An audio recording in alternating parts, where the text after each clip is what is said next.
Welcome to E-Town. This is round 4 of the Formula Drift Pro Championship, and we're about to find out in just, let's call it multiple battles. Top 16 is upon us. We're about to introduce you to the top 16 drivers. They're about to throw down. We go 16, 8, 4, and then we have the final battle to find out who wins at the halfway point of 8 rounds. Again, 4th round of 8. To crown a 2023 Formula Drift champion, celebrating 20 years as this all culminated and began 2004 at Road Atlanta. Travis Reeder won here last year. Can he repeat? He's in the 16. We will find out. Our number 1 qualifier, Frederick Osbo, is out. So a lot of things being shaken up here in the championship hunt, but first and foremost, to kick off our United States Air Force opening ceremonies, if you could, please stand and remove your hats, because down there on the start line, you could see the young men and women wearing blue t-shirts have made a commitment to serve in our United States Air Force. To honor their commitment, please remain standing while Lieutenant Colonel Eric Blattner administers the oath of enlistment. Good evening, everyone. Today, I have the privilege to stand here and present 20 of New Jersey's finest young men and women to serve in the United States Air Force. Today, they will take their first oath of enlistment before they ship off to basic military training. And before we do that, I'd like to give a big thank you to the veterans in the crowd. Thank you for your service and what you've done.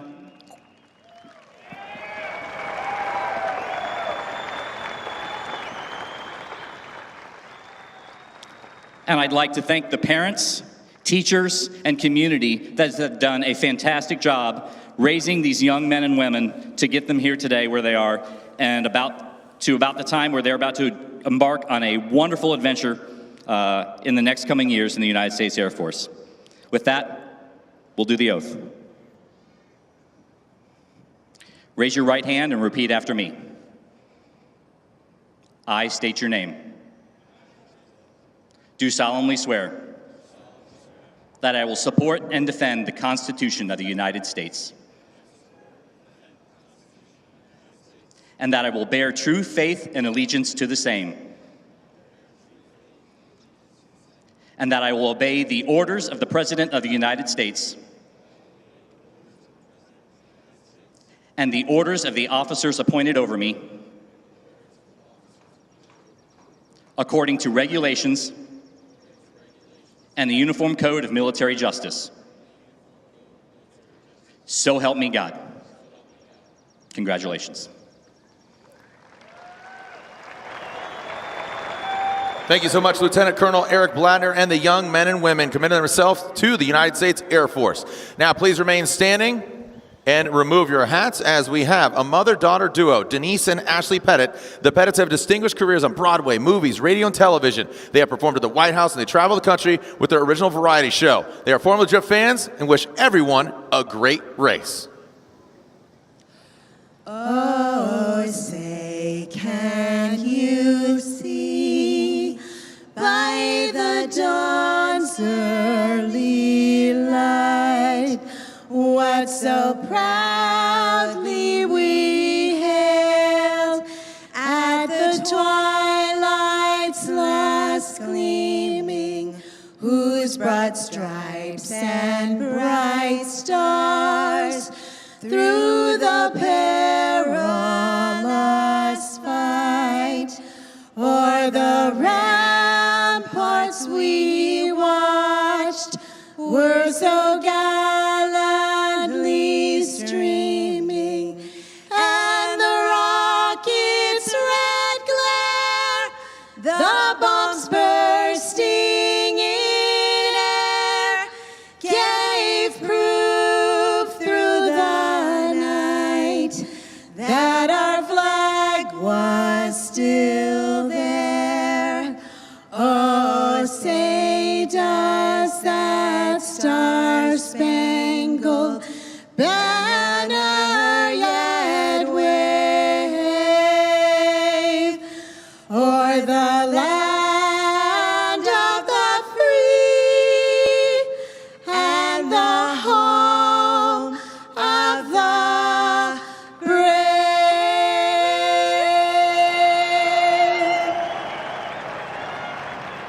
Thank you so much. Again, the mother-daughter duo, Denise and Ashley Pettit. Thank you to the young men and women committing themselves to the United States Air Force and Lieutenant Colonel Eric Blattner. Thank you so much. Are you ready to meet your top 16 drivers? Make some noise, New Jersey, E-Town, the Crazy 8 track. We are here and live in full effect here at E-Town. We kick things off with the first car parked, and there it is, the M-Spec S chassis on Vitour tires. Make some noise for Daniel Stooky.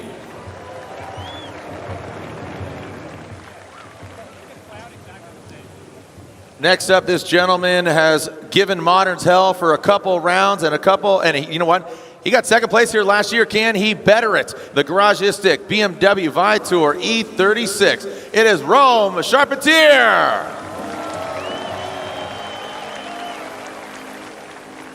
Pacific Northwest own in that Nicholas LS-powered BMW. It is Travis Reeder. The red, white, and blue of a different sort. It's flying the Dominican Republic flag in that LTH Mobile One GT Radial Toyota GR86. It is Jonathan Castro.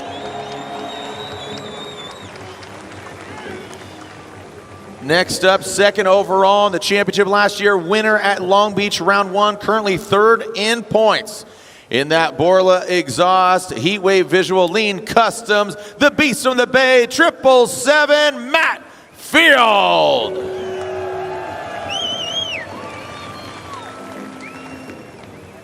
Next up, high flying, high soaring Air Force Pedal Commander BMW from Las Vegas.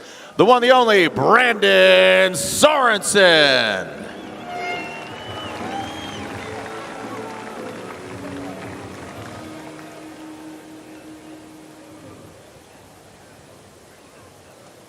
Next up, the Japanese driver. He won in St. Louis. He'd like to be on the box again. We saw him on the podium earlier this year in the Up Garage ISR Performance GT Radial 86. It is Kazuya Taguchi.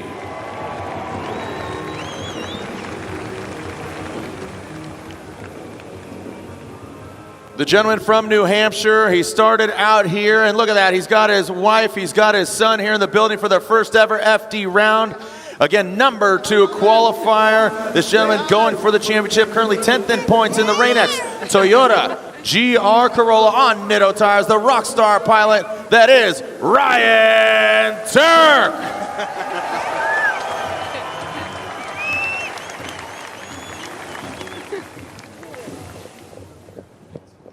Here's some more Toyota pilots.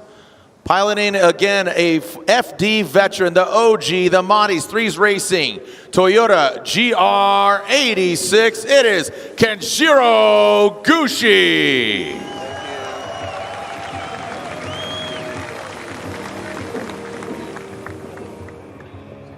Another Formula Drift veteran since day one. Both him and Ken Gushi, 3-time Formula Drift champion, E-Town. He's been drifting here before FD was around. Make some noise for the NOS Energy Drink, all new Z. He's on GT Radial tires. It is Chris the Force Forsberg.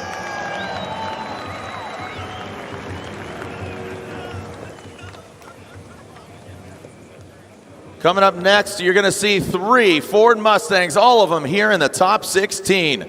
This gentleman doing a split season, sharing the car with the captain, the boss, Von Gittin Jr., and now he's shredding it out here in the RTR vehicles. Drift HQ, Ford Mustang RTR Spec 5 FD. It is Adam LZ.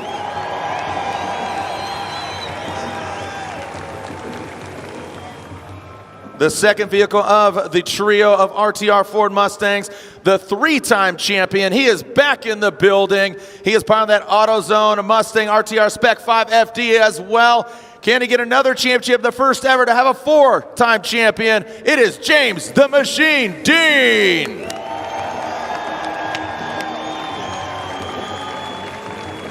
And rounding out the 3 pilots here, I know he got some Sally's of pizza from Adam LZ. It's This man loves pizza. It's on his steering wheels. It's in his guts, in his belly. He's about to throw down.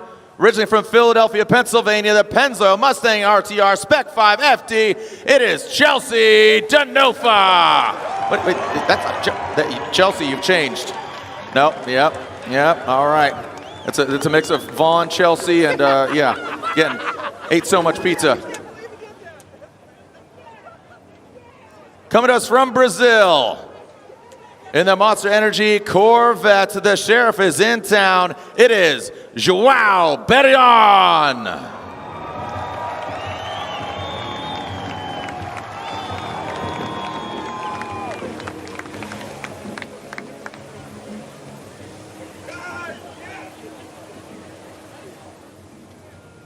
We have two of the S chassis. This gentleman has assembled a team in Pro Spec and Pro. The Field Suspension Pedal Commander GT Radial Inyo Soil S chassis. It is Odi Bakchis.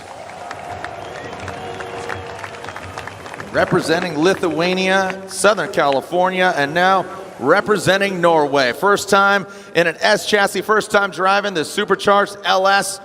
Rounding out this duo here, the Field Suspension S chassis, again from Norway, it is Simon Olsen.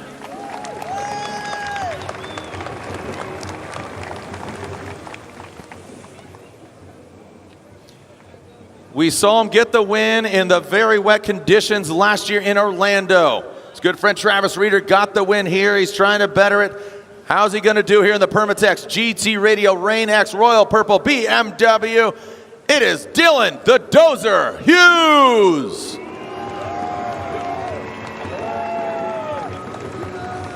There are your 17 drivers, and this does bear explaining. We'll get to that in a moment as, again, you saw Stooky, you saw Chelsea Denofa, well, the lack of Chelsea Denofa, but Daniel Stooky there, Chelsea Denofa there, and in, again, the 32, they did battle. We'll get to the explanation as, again, there was a protest. It was reviewed, and Stooky and Denofa will finish the second run of their battle. Joining me in the booth is co-founder and president of Formula Drift, Ryan Sage. He's going to be calling the action alongside me. Thank you to Robin Ishida and Matt Sopa. Sopa in the Pro Spec. Robin Ishida earlier in 32. He's just going to focus on judging alongside Chris Yule and Brian Eggert. Ryan Sage, hopefully we can get to this as we're going live on MAV TV at the top of the hour, local time 6:43, 7 o'clock. We are going live. Explain what transpired during the break, or even in 32, the protest happened. What happened between Daniel Stooky and Chelsea Denofa? Yeah, so Stooky's team really went deep and protested on the letter of the rule that basically says anything latchable that pops up or comes off during a run is considered incomplete. Now, the spirit of that rule is essentially that we don't want drivers to be distracted by things that are unpredictable. And we've seen hoods fly up. We've actually seen tops of cars fly off. Yeah. And there's been a number of instances over the years to try and make sure that all of the apparatus of the vehicle is secure. Chelsea's hood essentially had 3 of the 4 pins in it when he went out on track, and it was starting to lift up. In the chase run, because he was behind Stooky, it doesn't seem very fair to give that run an incomplete. And also, in fact, we put hands on the car and try to put a zip tie in there on the chase run for Denofa. However, on the lead run, as you can see, this is the chase run of Denofa, but on the lead run, Denofa was out there and at angle to a point where Stooky said that it distracted him and he was not able to perform at the highest level. Instead of giving Denofa an incomplete on both runs, the way that it works now is it is out of the judge's hands. We have 2 driver stewards. Those driver stewards need to come into agreement on what the application of the rule should be, and essentially they can decide any outcome to move forward on. So what's going to happen is we are going to have 1 run in the books, and it will be the second run that we will rerun again. Now, obviously, I'm sure Denofa was not happy about this. From a technical standpoint, his hood was popping up.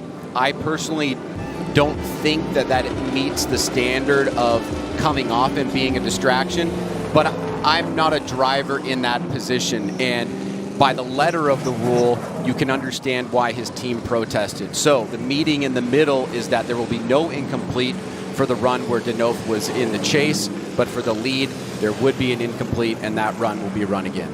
All right, so there you have it, the repercussions of the hood being lifted up. And again, it was caught, tried to zip tie it down. So, and that is in the order. So basically, Daniel Stooky led on the first run. Chelsea Denofa led on the second run. We are rerunning run 2 with Denofa out front, Stooky to decide who advances on into 16. So even though they were in the, let's call it top 17 driver introduction, only one of those drivers, Stooky or Denofa, is advancing on into the 16, one of them going against Adam LZ. Earlier, again, going off of that battle, LZ, Denofa, don't go anywhere. When we come back, we'll see that battle to culminate the 32 and then finally forge that top 16 to the Type S, the gauntlet presented by AutoZone. Don't go anywhere.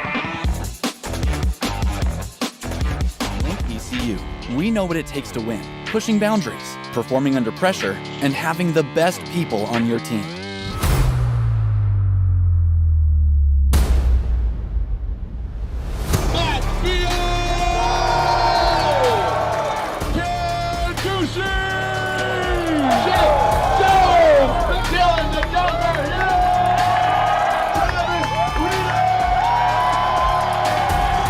Link ECU, the performance, reliability, and power to get to the podium.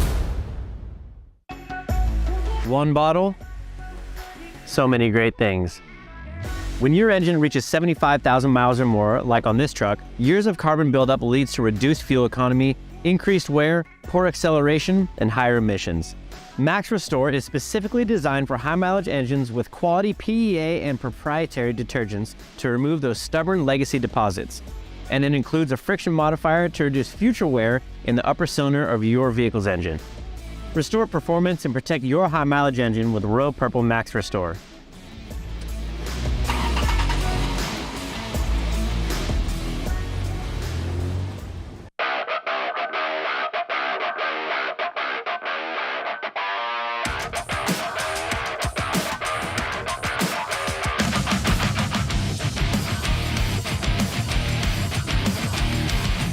I watched my first race yesterday.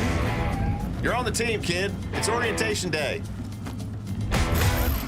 Hey, new guy, let's get you up to speed. Lunchtime!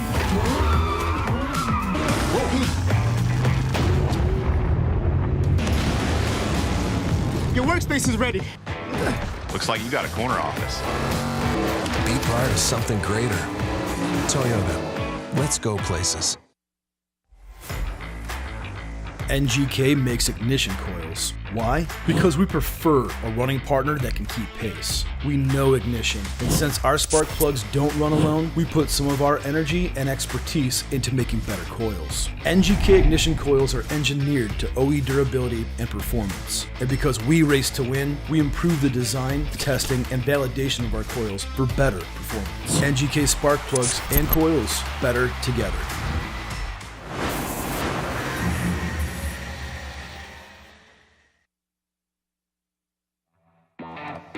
All right, before we see our final battle 32 between Stooky and Chelsea Denofa, I have a special guest representing the United States Air Force, protecting the best country in the world. Obviously, in my eyes, I'm American. And Brian DeBalos, a.k.a. Staff Sergeant DeBalos, thanks for joining us, man. Hey, glad to be on. Yeah, so are you a car guy? Oh, I am, definitely. Okay, what do you drive? Used to drive a 370Z. Okay. But right now I currently drive a Super Crosstrek. That's good. That's very efficient. Doing a little camping, yeah. a little exploring there. Who you pulling for out here? It's a toss-up. You're supposed to say Brandon Sorensen because he's sponsored by the United States Air Force. Definitely Brandon Sorensen. Okay, and then for sure. also, but I've also been a longtime fan of Adam LZ. So okay, that's cool, man. Hey, so you know what you're talking about, yeah. And you do know what you're talking about when it comes to the United States Air Force. Thank you for your service. How long you been in? I've been in for a little over 7 years. Oh, sheesh. I mean, when did you start? When you're 10, man? You look mad young, dude. Yeah. I mean, so 7 years, what kind of roles have you played in the United States Air Force, or what positions, I should say? So previously, before being an Air Force recruiter, I was part of the ground transportation, and what that did is transported people and cargo basically from point A to point B, wherever it needed to go. Awesome. And thank you again. Where has the United States Air Force taken you across the globe? Any place exotic or interesting or unique, or any place that you love? Yeah, definitely. So, of course, right now I'm stationed in East Brunswick, New Jersey as an Air Force recruiter. Previously, I was in Tucson, Arizona for about 4.5 years. And then my first 2 years of being in the Air Force, I was stationed in Ramstein, Germany. Oh, sweet. Yeah, I know Ryan loves Rammstein, the band. But you know, we have a Thunderbird here. I had an opportunity. I couldn't fit in the Thunderbird. I'm too big. So, but if somebody's interested in getting involved in the United States Air Force, what are some of the interesting positions since you've been in recruiting? Anything interesting as far as, you know, people being placed in unique roles or opportunities, positions? Have you heard of any cool stories being in for 7 years? Well, definitely there's plenty of cool stories. I'll just caveat that there's over 130 plus jobs in the Air Force. So whatever you think you could potentially do in like a day-to-day life, the Air Force definitely has it. It could be a flying crew chief for one, basically traveling the world inside of a plane. You could be doing like cyber stuff and like protecting, you know, the U.S. from cyber attacks. So there's just plenty of job opportunities out there. It's not just airplanes and aeronautical. There's so many different opportunities. And we, again, thank you for the United States Air Force for their support of Formula Drift. And again, eager young men and women like we just saw there, that depth swear, really awesome. Where are you originally from? From Rockland, California. Okay, cool. Where's that at? NorCal? It's NorCal. Okay. Yeah, a little bit above Sacramento. Okay, nice. And why did you initially join? I initially joined just because, one, I wanted to travel. Hence, I definitely got lucky with living in Germany, for sure. And then also, I just really wanted to serve and, you know, just be out there and do something for my country. That's great. So if anybody's looking for to enlist into United States Air Force, like again, we saw the depth swear there here, kicking off our Formula Drift United States Air Force opening ceremony. Where can they find some more information or come talk to you locally? Where else? Definitely locally. I'm out in the East Brunswick office. And if you're not in New Jersey yourself, you can definitely hop on airforce.com and look for the Find a Recruiter option. You can type in your zip code and it'll show you the closest recruiting office to you. Great. Well, thank you again, Staff Sergeant DeBalos, and thank you for your support. Of course. And again, I think this is obviously the best country in the world, so thank you for your support of our country. So now you get to hang out and watch some drifting. Awesome. Adam LZ, Brandon Sorensen, we'll see. Definitely. We'll see. Best luck to all the racers out here. That's a great attitude. All right. Before we get going, I got an inspiring message from Mr. Matt Field, brought to you by Throttle. What up, everybody? I'm Matt Field. Right now, we're obviously in the middle of a prep day, so a million things going on, ton of crew running around underneath this giant tent, sitting in front of the Drift Cave big rig, and then kind of gives me a second to reflect and think back. And it wasn't always like this, that's for sure. Not too long ago, I was racing out of an open trailer with a borrowed toolbox, with borrowed money, with borrowed parts, with borrowed time. Like that's how I started out, man. And I didn't own anything but a drift car. And just with perseverance and grinding, being that guy who's willing to stay late, being that guy who's willing to help the mechanics, being that guy who's willing to introduce himself and say, hi, my name is Matt, and this is my plan, and this is what I'm doing. And had no sponsors, no nothing, but you know, a couple people early on believed in me. I remember I was at SEMA my first year. I ran my first season, right? And then everyone told me, you have to go to SEMA. That's where you get all the sponsors. That's where you talk to people and everything. And I was like, I don't even have any money to buy a plane ticket to Vegas. But like, all right, we did it. I split a hotel room with like 5 dudes, right? 2 beds, 5 dudes. And it was at Circus because it was the cheapest piece of hotel that we could possibly get. And I walked all the way to the convention center, walked around all day with my piece of proposal that was made on a Word document that I made, and just talking to every single person that I possibly could, introducing myself, and man, it's been a hell of a journey. I think my message to anyone who's deciding that they want to go down this path is you just have to be the guy who's willing to grind, and you got to be likable. Like, you have to have people who are willing to help you just because they believe in you. And the only way that you're going to get them to believe in you is to be the person who's willing to put their line, be the person willing to stay till 2 o'clock in the morning and thrash on the car. You know, eventually you open your eyes 11 or 12 years later, and who knows where you might be. Thank you guys very much. I'm Matt Field. Make sure to check me out on all the social media platforms and Throttle.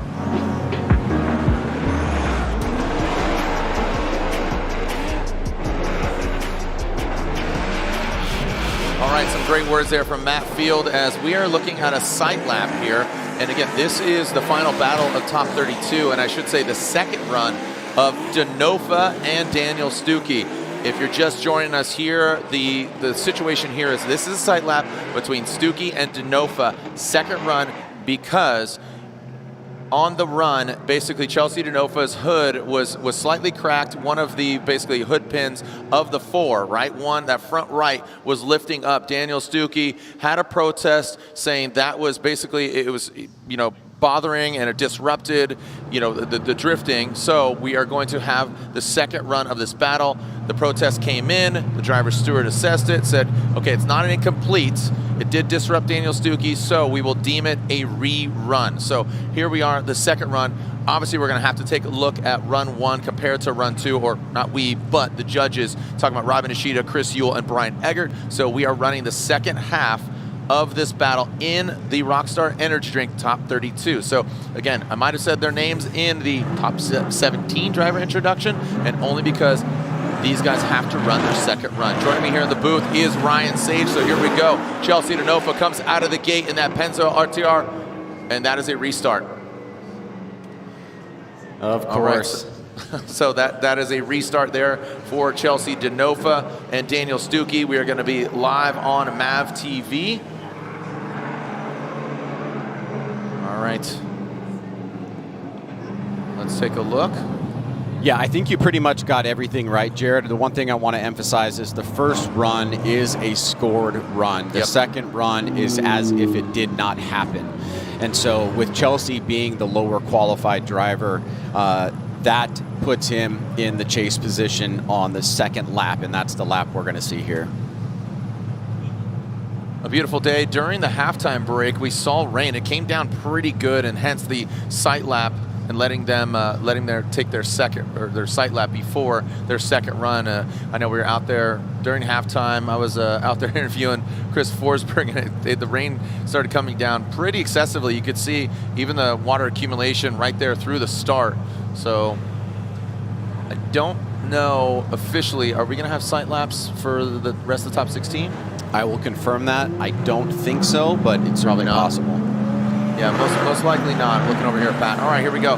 So coming down to the start chicane, here comes Chelsea Denofa, that Penzo RTR Spec 5 FD initiating into that first outside zone. There goes Chelsea Denofa getting all the way out to the course, actually knocking over that outside zone indicator. And there goes Daniel Stooky into the wall.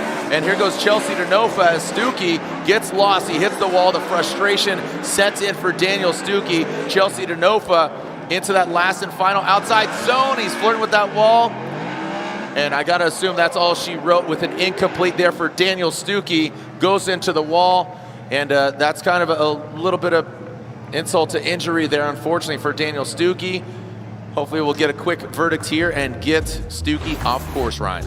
Well, I mean, of course that had to happen, right? I mean, we would like to see a clean second half of this battle. Stooky looks like the front end was washing out coming into that section of the outside zone. And as we take a look here from the sky, as we're butting up here to going live on MAV TV, you can see right there as Denofa's transitioning, trying to get back on throttle. Stooky front end pulls out a drift and goes right into the wall.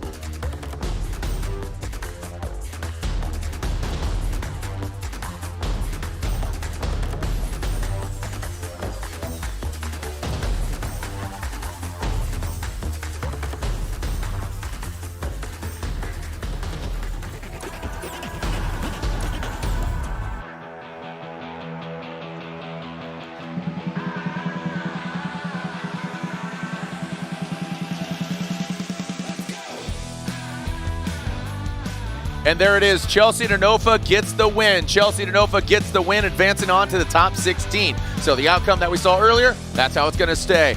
Guess what? When we clean it up here, we will be coming back with our top 16. Denofa gets the win and advances on into the 16.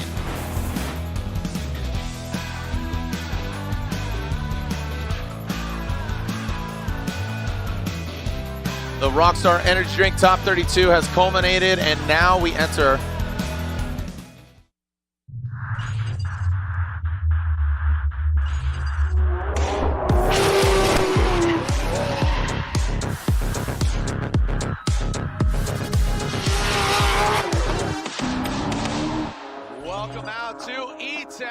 is round 4 of the Formula Drift Championship. We deem this the Type S Gauntlet, first ever purpose-built drift coliseum here in the Northeast.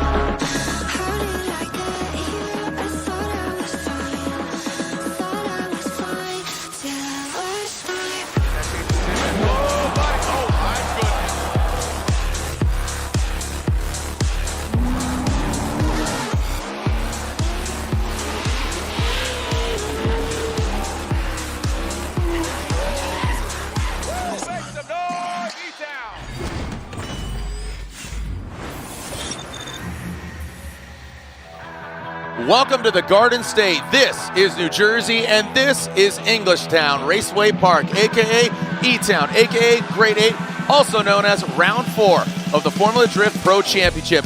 Tonight, when we give that carbon fiber trophy away, that'll officially be the halfway point through our 8-stop championship. Joining us up here in the booth is Ryan Sage, co-founder of Formula Drift, president of Formula Drift. I am Jared Deane. We are your tour guides for what we call the Type S The Gauntlet, presented by AutoZone. The Gauntlet, an unassuming track, flat, no banks, 3 outside zones, 1 inside clip, but I'll be honest, it is very deceiving. What looks very simple is very dynamic. Again, I'm Jared Deane. Joining me, Ryan Sage. Ryan, the stage is set. Had Robin Nishida in here earlier, but we are live around the world. What do you make of this track, man? E-Town. I think, this is a track where there is so much proximity. And it is very important, all the little minor nuances of how to deal with a car being so close to you for a large majority of the track is what tends to be the theme of this particular venue. Yes, it's a little bit slower. Yes, it's a little bit less technical. But if you like super close driving with the cars going side by side for the majority of the track, this is one for you. And the auditorium setting, being here with all these thousands of fans, it has created such an great environment for somebody to say, I'm going to turn my drag racing course into a drifting course, all-purpose drift course, and that's what makes it cool. Very cool. The Coliseum. We had 3 previous rounds. Matt Field won round 1. He's currently 3rd in points. You saw the 2 RTR wins, right? So you're talking about Von Kitten Jr. Split season. He shook things up, and then most recently Chelsea Denofa. Let's take a look back at 32. Notably, our #1 qualifier with a 94, our current points leader, back-to-back champion, 3-time champion, Frederick Osbo, out right there. A major correction against Ken Gushi. Gushi's in the 16. Frederick Osbo, Rockstar Energy, Toyota GR Supra, Nitto Tires, he's out. But Matt Field, he got it done. Yeah, Matt Field here going up against Thorne. Field, is trying to recapture some of that mojo that he had last year. He was arguably the most dominant driver through Salt Lake and then was not able to close the door on Frederick Osbo. However, as you said, Jared, with Osbo going out in the top 32, he has now opened that door. And here we're looking at Chris the Force Forsberg. This is his track. I mean, Chris Forsberg, Von Kitten Jr., Ryan Tuerck, Tony Angelo, they drifted here before FD was around, here in E-Town. This is their home track. This track is new, but the road course has been utilized by, again, Drift Alliance, Club Loose, the Gambler going down. E-Town has a lot of history. Speaking of the East Coast, Ryan Tuerck, he's got his wife, his son in the building. Hopefully that's motivation for him. I hope it is as well, and let's remember, on that very turn right there, Ryan Tuerck had a devastating crash last year, and it really rang his bell quite a bit. I can remember all of the outcome from it. I think if he can get through this and have a good result, along with this guy, James Deane, right here, it's going to mean a lot for his chase for the championship. Talk about Ryan Tuerck. That was against Brandon Sorensen. Guess who's going against? Brandon Sorensen in 16. James Deane, notably 3-time champion. He's back. He had a hiatus. Didn't come over here to the States, but he's back behind the wheel of a very foreign car for him, a right-hand drive Ford Mustang. Dylan Hughes, the dozer. Again, Dylan Hughes, I feel like he's got a good flow, and he's driving really peak performance. I think so. He seems very settled. He's consistent. He's been hitting all of his marks, and he has that confidence, which, above everything else, that seems to be the most important here, because you can really push the limits of the vehicle on a slower course. All right, so Dylan Hughes, talking about him. Here's the Drivers' Championship, but again, notably, Frederick Osbo, 3 points richer, but not 100 points richer, because he is out in 32. Denofa sitting in 2nd. He's in 16. So Field, Deane, Forsberg, the remaining drivers there in the top 5, they're still in it. Hughes, Hurst is out, Odie's in. RCP, Ryan Tuerck, they're in. So again, talking about top 10, talking about championship, we're only halfway through. Forrest Wang, unfortunately, not with us here this weekend. Also, Vaughn Gittin Jr. not here. Again, running that split season. Adam LZ and Vaughn Gittin Jr. sharing that car. 4 rounds per driver. Christos Blush, he's not joining us here. Hopefully he'll join us either in St. Louis or continuing on into Seattle. All right, so as we got a little track preparation, our fans are streaming in. Let's do a little ride along here with our Type S course preview with our current points leader, but things are going to change a little bit here. Here we are with Frederick Osbo. I'm Frederick Osbo, and we're at round 4 of Formula Drift at Old Bridge Township Raceway Park. This is the Type S course preview. I launch in second and put third out of the chicane, then fourth. I do a hard flick into turn 1 and fill the first outer.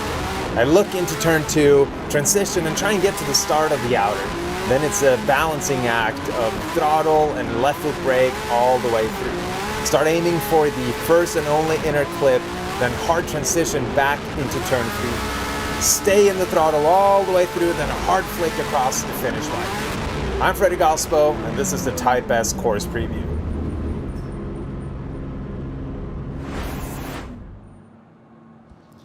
The conditions have changed throughout the weekend. From Thursday to today, it is all over the place. And walking out of the hotel earlier, we're like, oh, it's so muggy. Like Robbie said, it feels like a summer day in Japan. So with our ACT track condition report brought to you by ACT, celebrating 30 years of clutch performance, champions choose ACT. We throw it down to Lorette Nickel.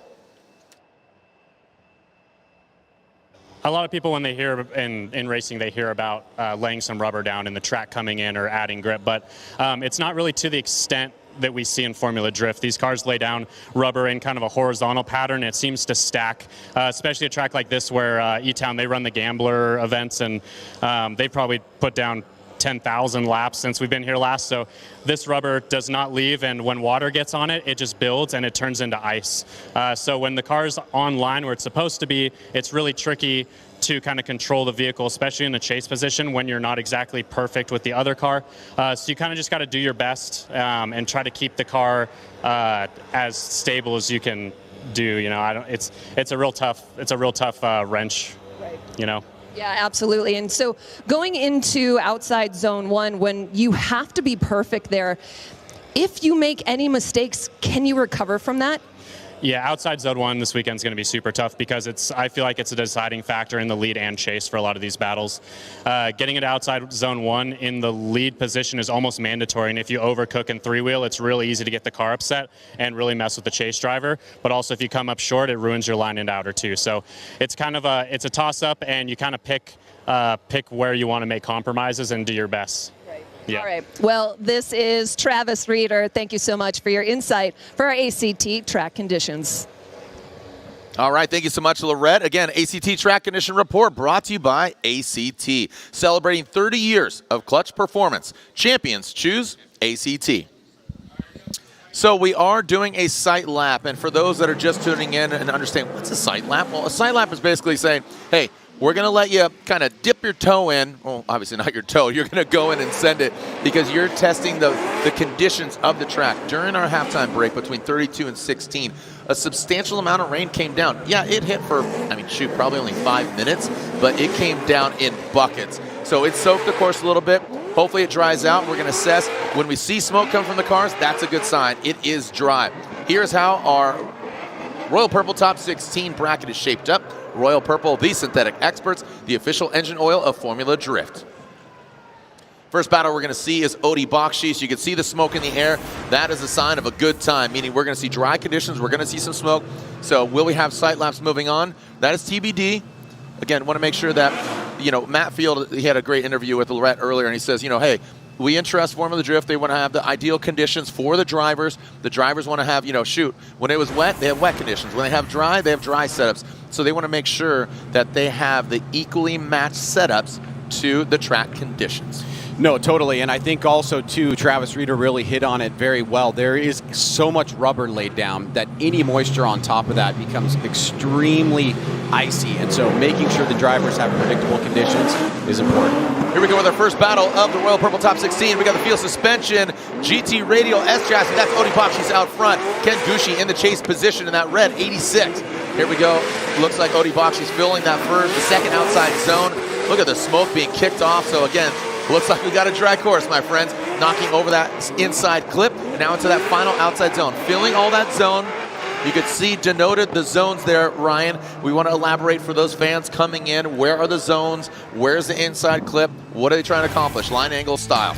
Well, let's take a look at this lead run here from Bakchis. You saw a pretty good rate to angle on the initiation. Was about 3/4 in that first outside zone. Pretty consistent here. Ken slowly starting to reel him in, trying to gain that proximity.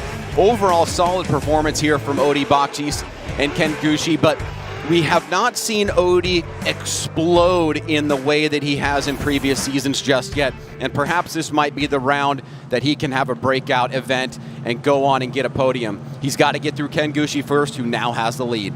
All right, so again, they alternate orders here. Odie led on the first run. Now Ken Gushi leads.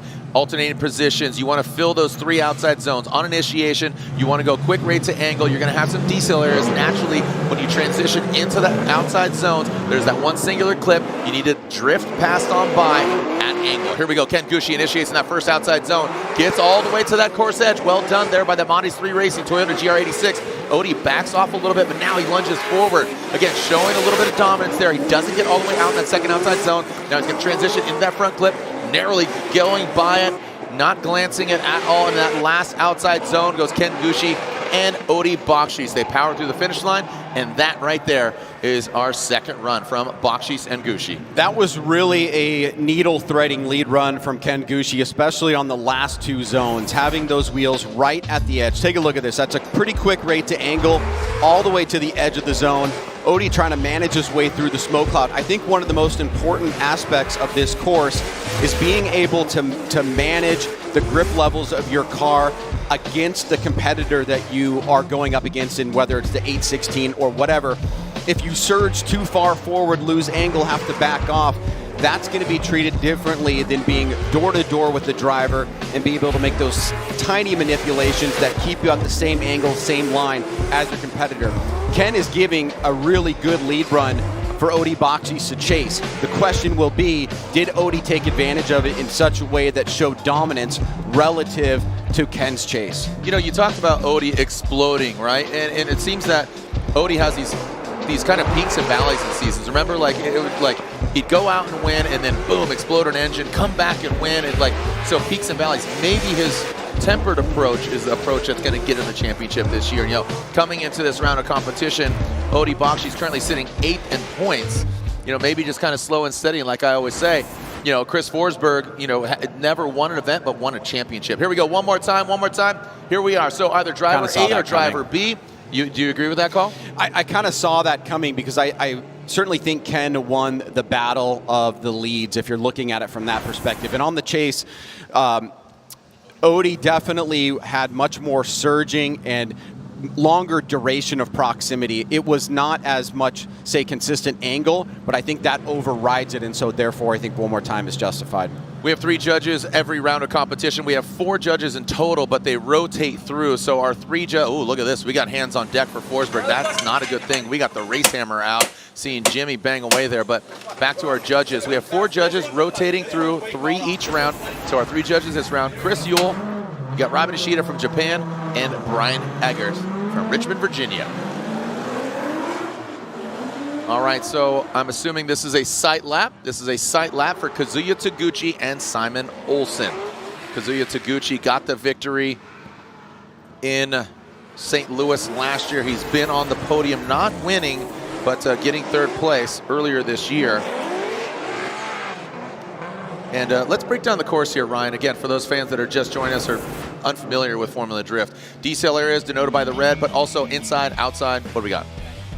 You've got that first outside zone right after initiation, the second outside zone coming across after that second decel zone, then wrapping back around to the one and only inside clip, a second, or rather a third decel zone right before you get to outside zone 3, and then coming across the finish line. A very traditional figure 8 drifting course. The red marks on the course for the decel zones come directly from the telemetry data that pulls off those cars. We're looking at the physical behavior that the majority of cars are implementing while they're driving, so that predictability is able to be put into the minds of a chase driver. Some great insight there. Thank you, Ryan. Kazuya Taguchi will lead run 1 of this Royal Purple Top 16 battle. Kazuya Taguchi, Simon Olsen. Kazuya taking out Deane Carnage Carney. A little bit of a tumultuous one earlier. Here we go. Kazuya initiating into that first outside zone. Simon Olsen dropping into formation. Now Kazuya into that second outside zone. The Up Garage ISR Performance. Jerry Yang produced vehicle. And Simon Olsen, look at that. Man, he is, again, for never driving an S chassis until this year, the 4th round, he's making it look really easy. But again, a great lead run by Kazuya Taguchi. It bears repeating. You can only have a good chase run if you got a good lead run. And Kazuya put the car in the right places. Well, it's pretty clear that the stewardship of Odi Bakchis with that car with Olsen has certainly turned the tables for him in the positive. Taguchi, on the other hand, has been building this amazing profile in drifting for many, many years, and he's had so many instances. I mean, look at that transition back around. He didn't fully get deep back at the beginning of that outside zone, but he has just consistently been better and better over time, and it manifested itself last year in St. Louis, but we're seeing more consistency from him more regularly. All right, taking a look here. Let's alternate the order. Simon Olsen, Kazuya Taguchi.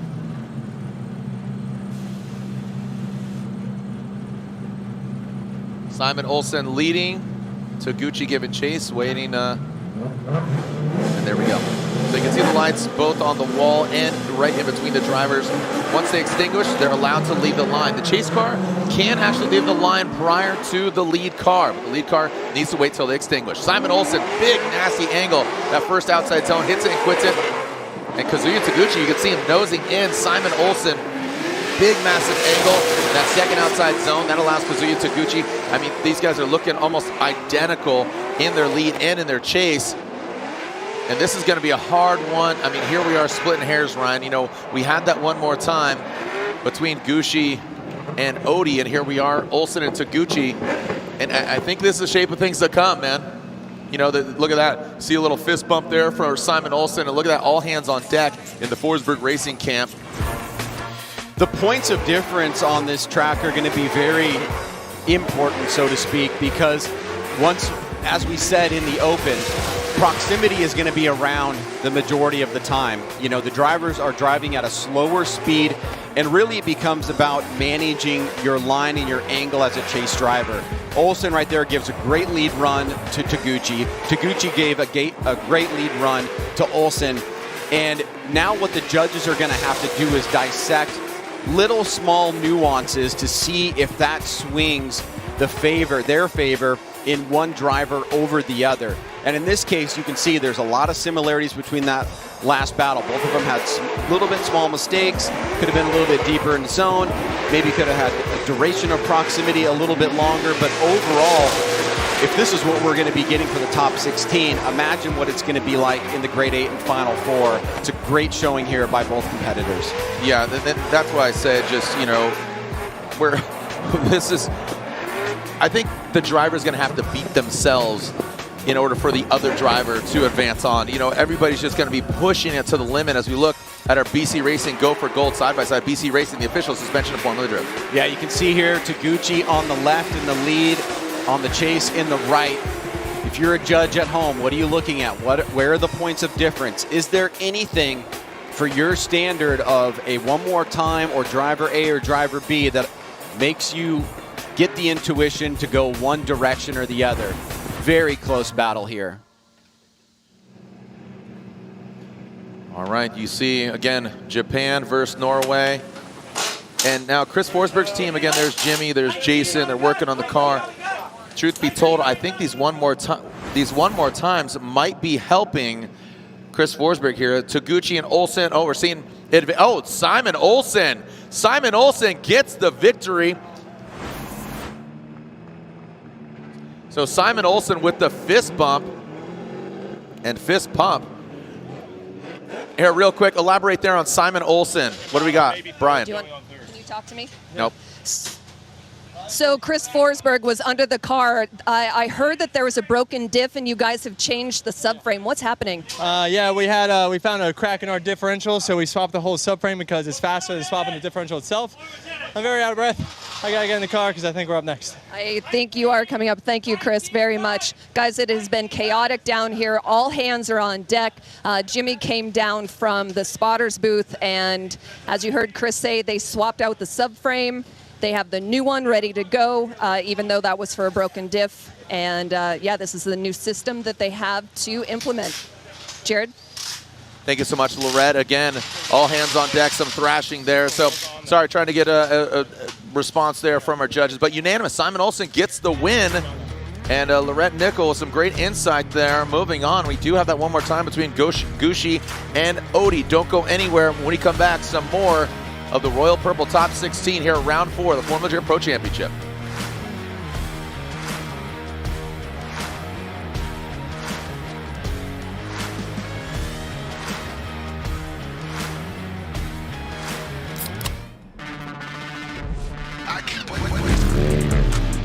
Rockstar Energy gets me energized so I can go out and send it. Hustle on.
I watched my first race yesterday.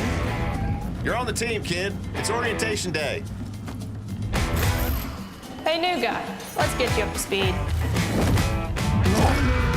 Lunchtime!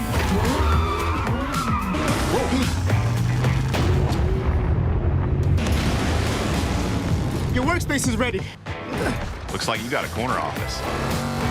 Be part of something greater. Toyota. Let's go places.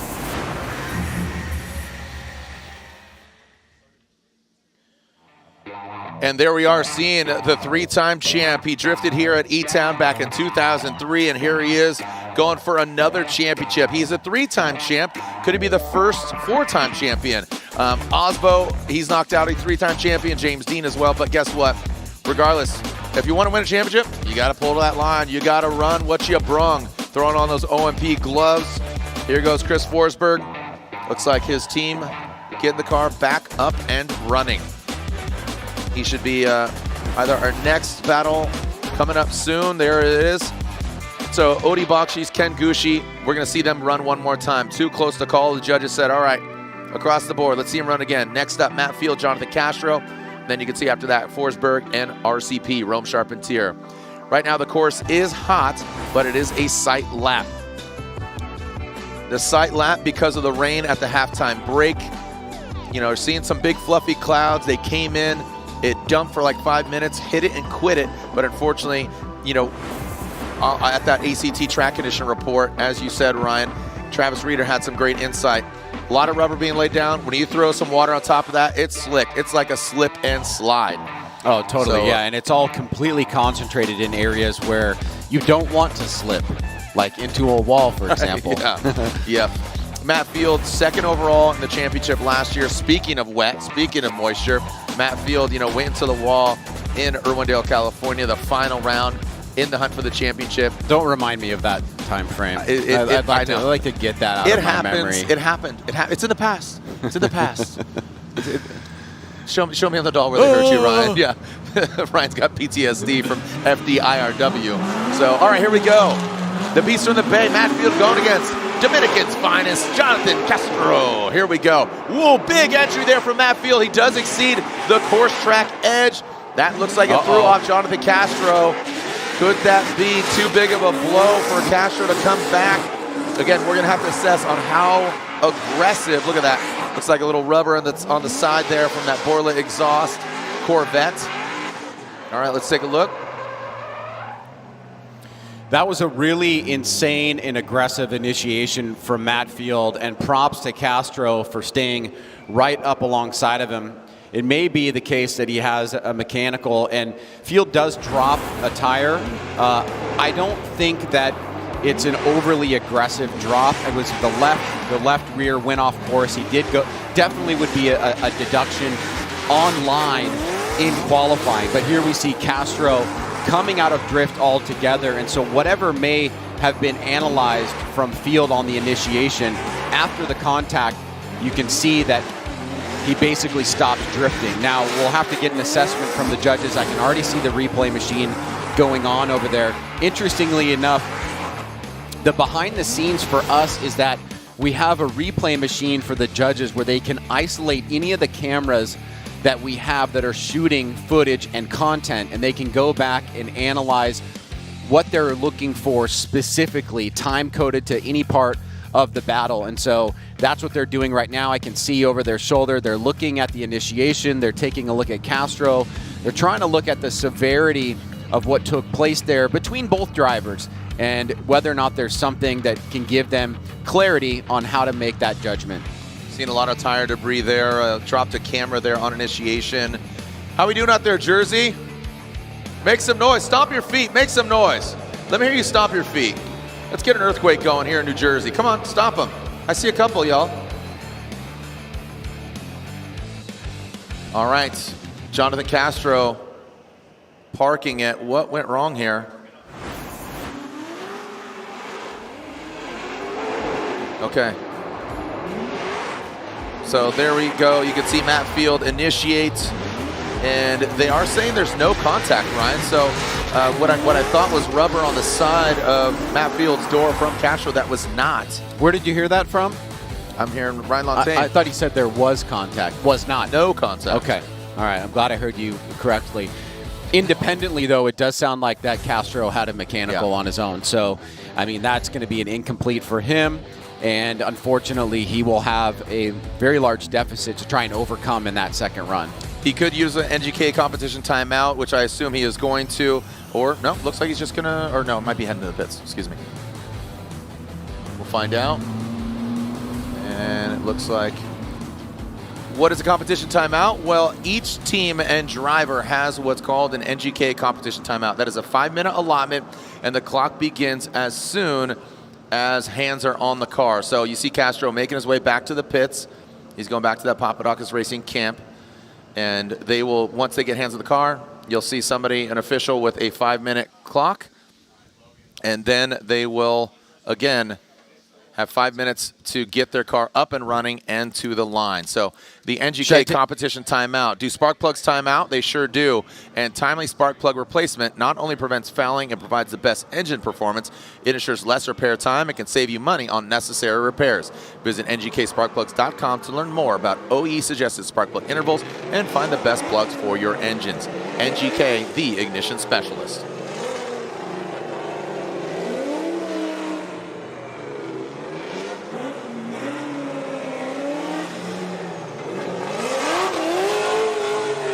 All right, so here we are. So here's Castro, and clock starts. Yeah, I see the clock in the background. There's Kevin Wells. So, and there we go. The 5-minute clock. Look at that. Just, it's like, all right. So they got 5 minutes, and regardless of what happens on track, 5 minutes and 5 minutes is all. So they're going to get hands on the car. We're going to revisit the one more time battle. All right. Looks like Gushi and Odie. Remember, this is the one more time battle between these gentlemen. It was just too close to call, kicking things off. Again, Field and Castro. We will see what transpires there the second half of that battle as we saw Field initiate. Got a little too aggressive, but Castro shut it down. No contact was made.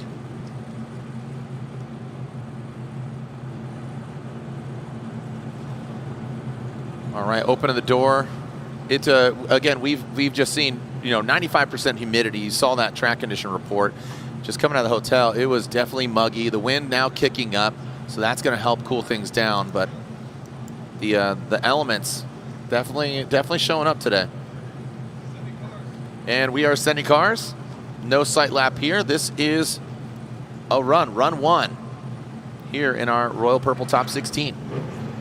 Odie Bakchis will lead. Ken Gushi giving chase. Odie Bakchis in the white and orange field suspension. This S chassis, Ken Gushi in the GR86 Toyota. Now in that first outside zone, you see Odie Bakchis transition into that second outside zone, the big 180 degree, filling all that. So see it denoted by the track edge and that white line on the inside. Past that inside clip, Odie Bakchis very tight to it into that third outside zone, getting all of the course. Gushi, not too shabby in that chase position. A little bit of distance back, but still trying to catch up. Well, I think one of the things that we learned from the first run is that Gushi had the superior lead, but Odie was really kind of the dominant driver in the chase more consistently. So what can each driver do to make those adjustments? This time around, we see Ken trying to push the pace in the chase position. Right there, that's an excellent job. Leading up to that point, he was on a tightly shallower line to try to gain proximity. He's doing the same thing here in outside zone 3. Odie, on the other hand, did improve on his lead run.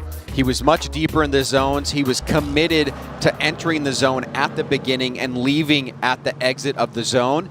And that's going to go a long way to put pressure on Ken Gushi to have an equal run to him in the lead position. Meanwhile, we all know how much of a killer that Odie Bakchis can be in the chase.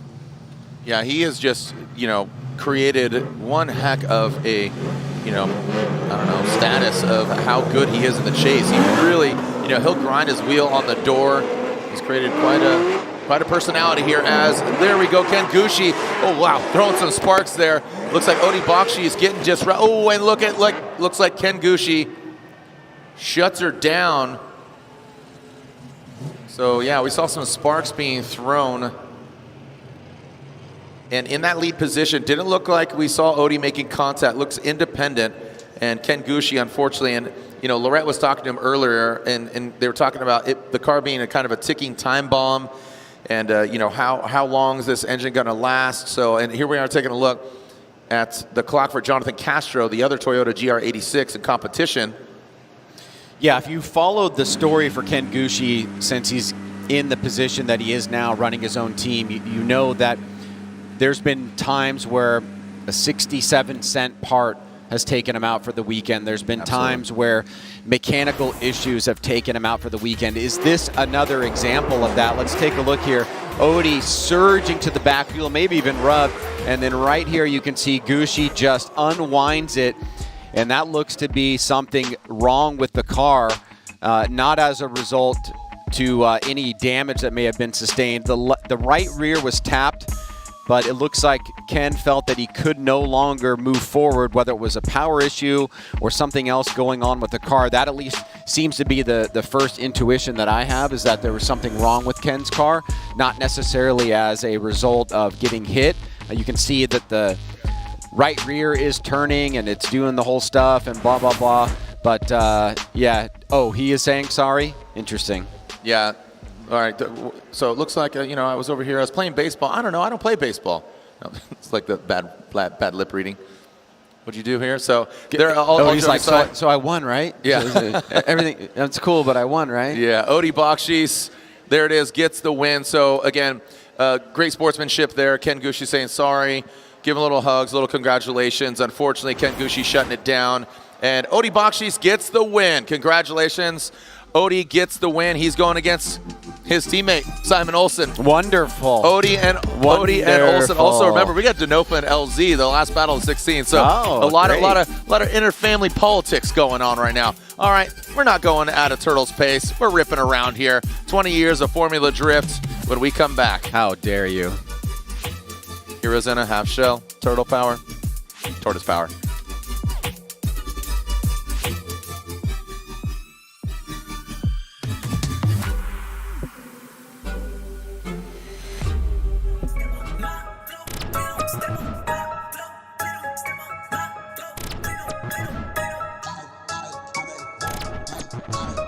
This is Tuerck Motorsport.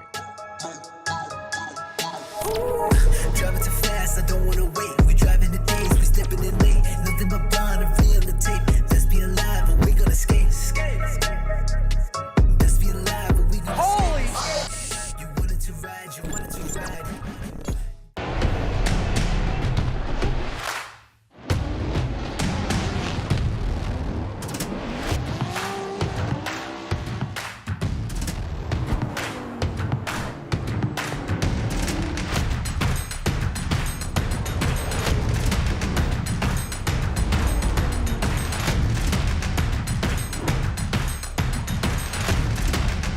GT Radio.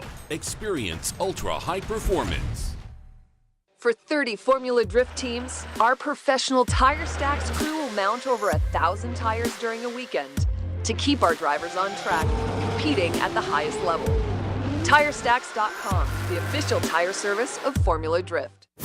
You won't believe what a K&N intake will do for your truck. I thought a cold air intake would just make my truck sound better, but I installed a K&N intake. Now I can feel the power as soon as I hit the gas. It was such a simple upgrade, but it has totally transformed my truck. And now, I'll never own a truck without a K&N intake. You've got to experience it for yourself. Get one for your truck at knfilters.com.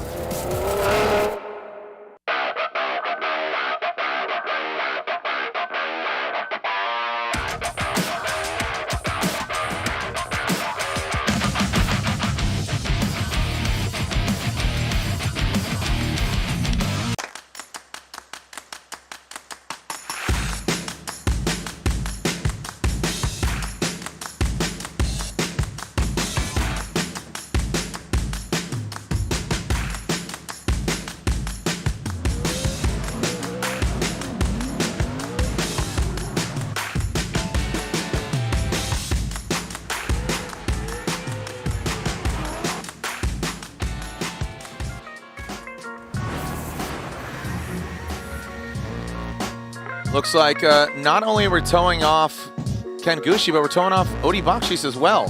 So both of them suffering here. This is what we said on the top of the show, Ryan. A very okay. Looks like he is rolling off. Look at that front left. Is that debeated? Yeah. Later, dog. All right, I'm gonna roll out. All right, dog. So the field suspension. That's actually super interesting. Yeah. Because I think the left front is what he hit Gushi with. But it might have been why Gushi shut down. I don't know. I mean, you saw him apologize. So I'm assuming kind of going off course, shutting it down, hit him here, do that. Yeah. All right, so Odi limping his way back to the pits. Odi will see Simon Olsen in the Grade 8, the Tuerck Motorsports Grade 8. Tuerck, the official drifting game of Formula Drift. Yeah, I think, listening to the judges, it's very difficult to demonstrate causation that what Odi did was the thing that caused Ken to shut down. Meanwhile, if Ken didn't shut down, that was the second run. Odi could have finished that, and he would have been okay with the DB if that's truly what happened. All right, let's get an update here. Throw it down to Lorette. What's cooking with Forsberg, Lorette? I'm talking with Chris right now. As you can see, the team is lined up here. Did you go to the burnout box? We pulled out to the line, and then we realized that there was a collision on course, and then Matt and Castro still have to do there one more time. So we have another maybe 10 minutes until we are due for our battle before we have to call our 5. So we came back to the pit to double check our toe. Thank you so much for that clarification. So that's why Chris Forsberg is back here and the team just checking over the car as they are allowed. Every second matters, every moment, every alignment. So checking, you can see those alignment plates being utilized on that rear end. So once you change things out, everything gets out of sorts. But Chris says he's got the best setup he's ever had. Things go happen, the abuse that these cars take. So Field and Castro, remember we have the second half of that battle. Castro shut it down. He had some issues. No contact was made. Man, look at all the fun stuff you got at Formula Drift. So 4 more rounds left. Hopefully you can join us at either St. Louis, we're going to Seattle, we're going to Utah, and we're going to Irwindale, California to crown a 2023 Formula Drift champion. Be sure to check out the FD pit over there. Pick up your Type S goodies. We have special show deals on some Type S goods. Also the Lean Customs pins. Yeah, how we doing? What team shirts are those? I can't read it there. All right. Got a fan wearing a Castro shirt, cheering him on. So here's the second half of the Castro Matt Field battle. Again, we saw Matt Field initiate, Castro in the chase position. Now Castro will lead, but in that first portion of this battle, we saw Field, yeah, he exceeded the track a little bit. Looked like that back left tire did exceed the course. Car got a little disrupted, but unfortunately Castro shut it down.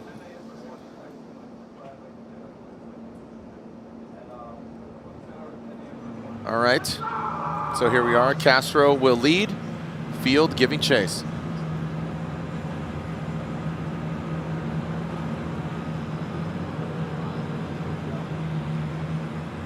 And here we are on the second run. So with the Royal Purple Top 16, this is run 2 between Castro and Field.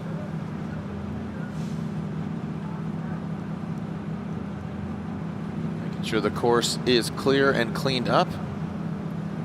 Had that incident between Gushi and Odie.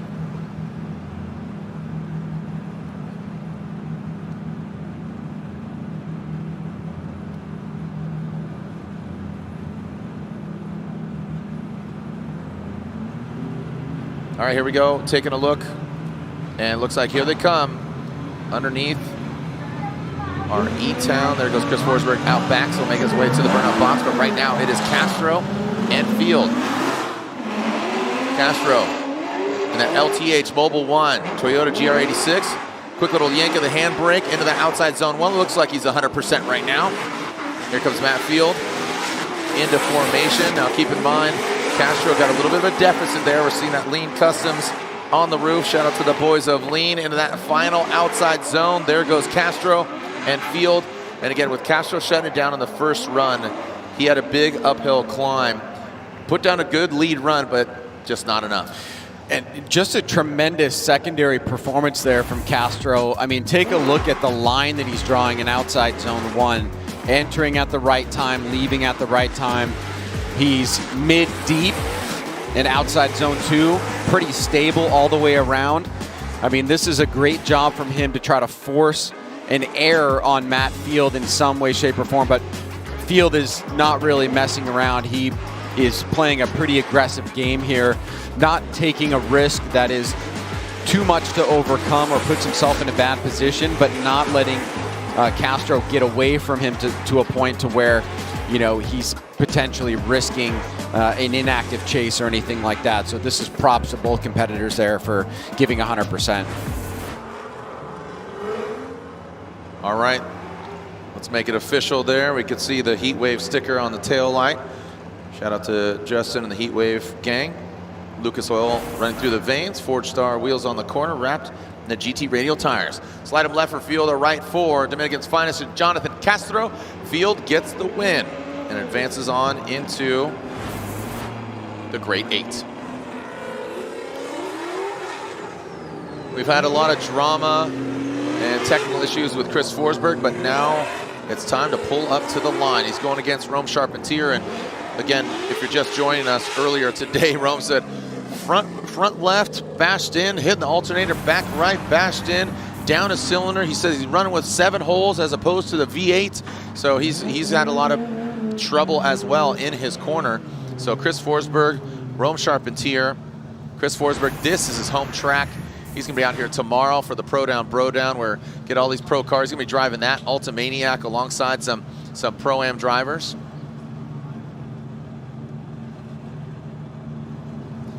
And here we are. So taking a look, here we go. Chris Forsberg and Rome Charpentier. Ryan, taking a look here, we got some analytics going down. Yeah, 3 data points coming off of the vehicles. We have throttle, that's that blue. You have the speed, and then you've got our traditional decel light. Chris Forsberg initiating that first outside zone. Rome Charpentier giving chase. Looks like Chris Forsberg drops a little bit of a tire. Not too much, though. Good angle there. Oh, he's really getting off course. But Rome Charpentier not bothered at all. Into that first inside clip, the one and only Rome Charpentier kind of making some corrections. Now Forsberg into that last outside zone and crossing the finish line. I want to see the overhead view of this one. That got interesting, Ryan.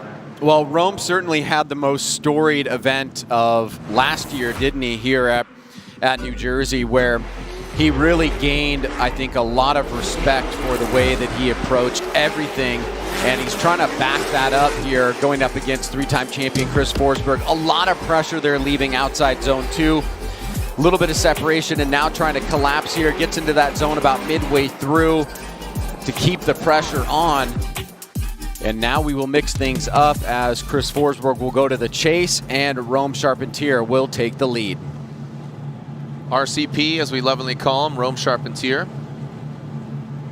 Some people say Charpentier, some people say Charpentier, some people say Carpenter. Let me just simplify it, RCP. What are you laughing at, Jacob? I'm joking, nobody's gonna say Carpenter. I mean, there's an H in it, but I'm just having some fun here. And Rome has a good time too with it. The Garagistic BMW E36 giving moderns hell. He is leading Chris the Force Forsberg, again, 3-time champion. Love to win here at his home track. Rome Charpentier, Garagistic BMW E36 initiating that first outside zone, throwing it in, both of them. Here goes Rome in that second outside zone. Rome filling all of it. Chris Forsberg, look at him lunging forward, that VR-powered all-new Z. Past that inside clip, how is he gonna handle? Going to that last outside zone. Man, the proximity of Chris Forsberg right there. Tough one to call, Ryan. Rome Charpentier and Chris Forsberg. Well, you know, Chris Thumbs up for both of them. Look at certainly very consistent in the chase throughout the entirety of the course, and I think that's what the judges will take a look at, is when you look at the duration of proximity and the degree of proximity, and also matching that up by comparing the leads. Do we have an advantage for one driver over the other? Forsberg here, the one mistake he did make was not getting into the second outside zone at the same time as Rome. And Rome was able to take advantage of that by clearing the zone completely. And right here, Forsberg does a much better job. He's still at a slightly less angle. And so that's what we have on the table for the judges to take into consideration and to see if we have enough for somebody to move forward. And as the lights go down, the conditions on the track will change even further. More adjustments will need to be made, and like it was last year, I'm sure it'll get more crazy. Yeah, you see a little fist pump there from RCP, maybe selling it. And again, you saw them pull up, give each other a thumbs up. Sportsmanship thing to do.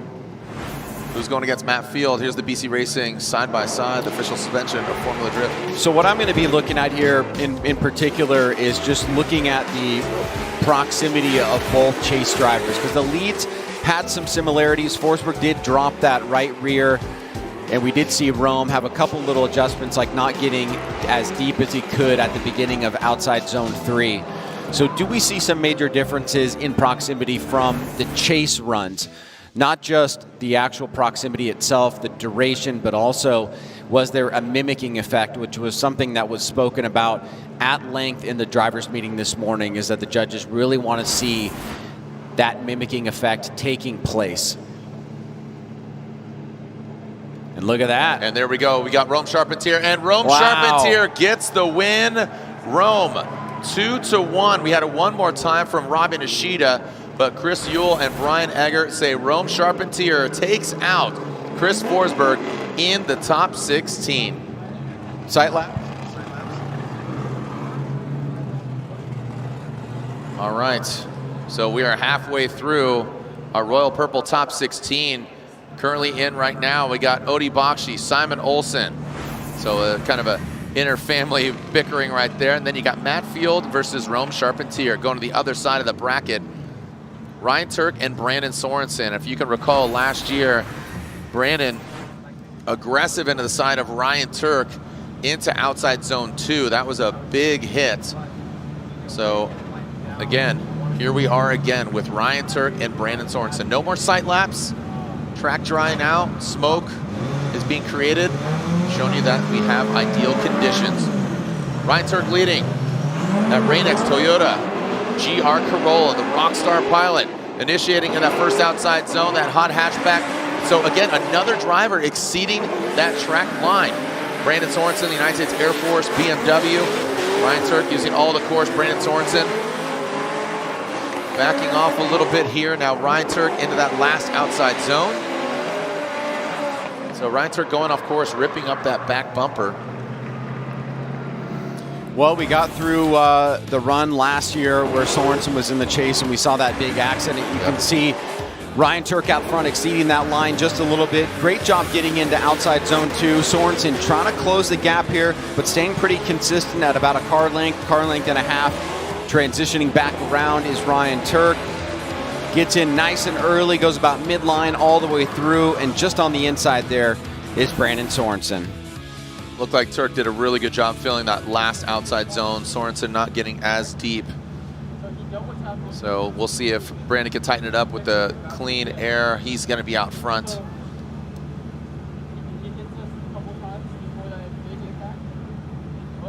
All right, let's take a look.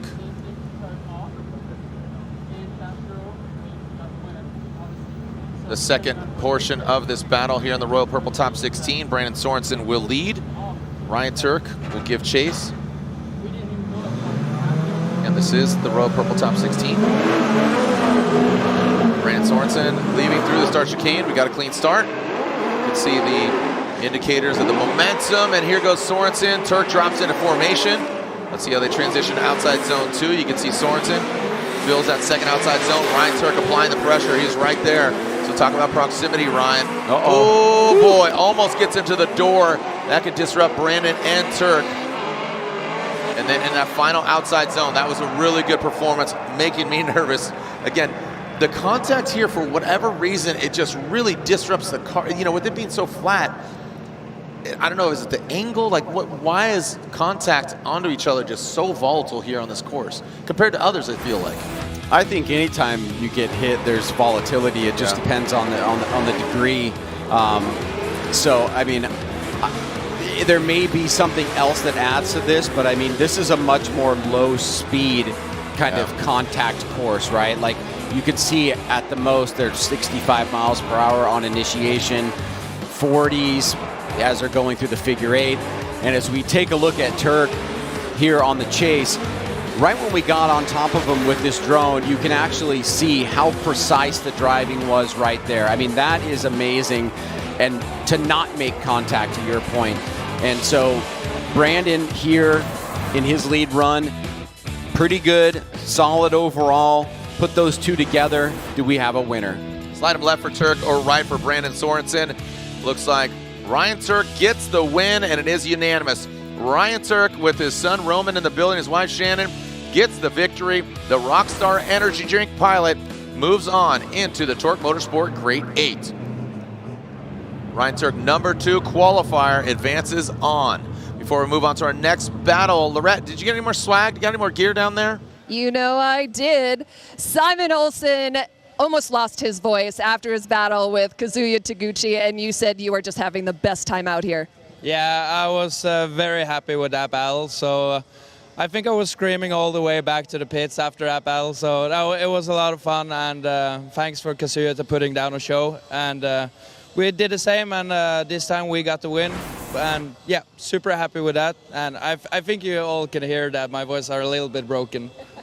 So your next battle is against this man right here, your teammate, the boss. Odie, you've already had 3 one more time battles. So how, in addition to your battles, so how is the wear and tear on the car and your body?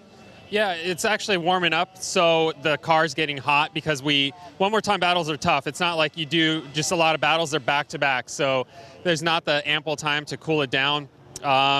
We're dealing with it, we're making it happen, and now it's cooled down and ready to battle Simon, so we're good to go. All right, and I love the trash talk that's going on between both of these guys. Both are calling.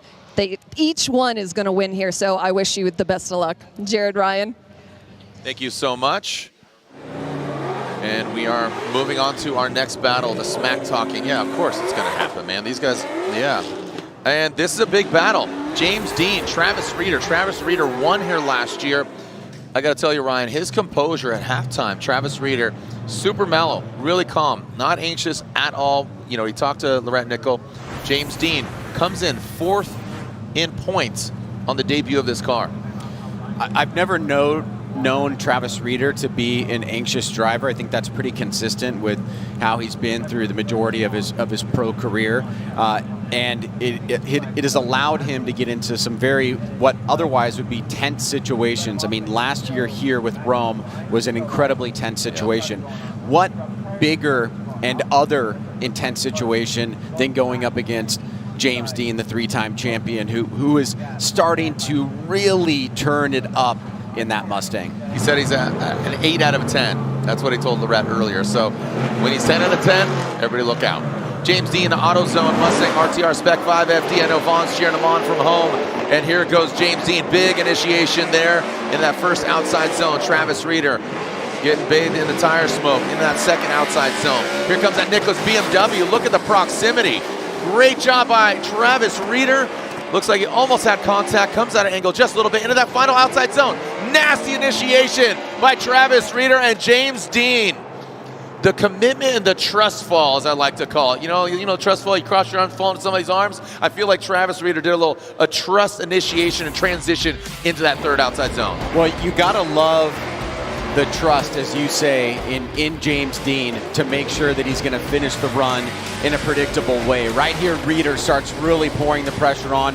Great lead run by James Deane overall. Perfect on that inside clip. Good transition around.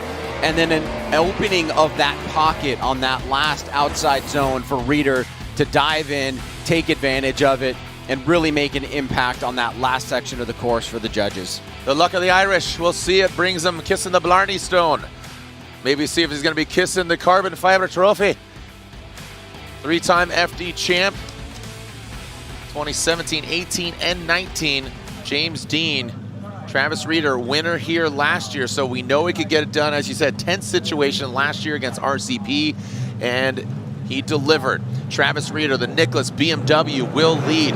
James Deane in tow. Again, that 3-time champion. This, as a leader, you don't look in your rearview mirror. You know that shark, James Deane, the machine, is right behind you. Sparks being thrown. Oh, and look at that. James Deane exceeds the course as Travis Reeder, little weeble wobble into that initiation. You saw him kind of working the wheel, gets into the dirt. Both these guys going back and forth. James Deane closing the door. You see it with Travis Reeder going a little bit off course, and now one final outside zone. Travis Reeder hits the wall, gets into the dirt, gets thrown off. Holy cow, make some noise, New Jersey. It's almost like when a driver performs at such a level and you feel like all you need to do is X, Y, and Z, that something happens to shift your intuition back the other direction. Now let's take a look at this. Sparks flying. You see Deane exceeding that outside zone 1. Here comes Reeder. A little bit of wavering, and he goes deep into outside zone 2. Drops that tire, but really where it's going to get real interesting is right here. Door-to-door action, great back off by Deane, and then pow, right there, Reeder hits the wall, goes off course, definitely disrupts the vehicle and the attitude, and for sure the judges now have to take all of that into account. It looked like from the start, if Reeder could maintain what he did from initiation and be consistent, that the mistakes that James was making on outside zone 1 would be enough to give him the win. But now we've got more things to consider. So digesting, as you say, Ryan, the judges, all of that. What an exciting battle. What do you guys say, New Jersey? Make some noise for Travis Reeder and James Deane. Slide him left for Deane, right for Reeder. James Deane gets the victory. James Deane gets the win. It was unanimous. So James Deane gets the victory. New Jersey, make some noise for these guys. James moves on. So going to Robbie Nishida. Robbie, a great battle there, but what were some standout moments for you, James Deane, getting the victory?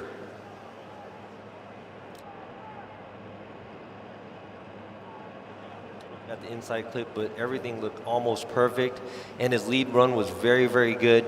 James Deane dipped the tire at outside, or couldn't catch him after the outside zone 1, had to cheat a little bit getting into the outside zone 2, and he didn't have to cheat the line so much, but he did have to adjust a little bit. Then right before the outside zone 3, it looks like Reeder went a little bit too wide, and that was pretty much it. If Reeder hadn't went that wide, things could have been a lot different, but I think Reeder did a really, really great job in his lead and chase. Just to be clear, when he did the 360 after the finish line, that was intentional. That was not an incomplete in your guys' book, correct? Reeder, that is, in the lead. He drives way past the finish line. It looks like he does. I believe so. That was probably way past the finish line, and it was intentional, but... Like, he has control across the finish line, but then right there, well, maybe, I don't know, maybe that's not intentional. But either way, that could also be potentially an incomplete because you have to maintain control across the finish line. But it's one motion. You have to finish that motion. Then when you do a switchback, we actually aren't looking that far. So, but a great job by Reeder.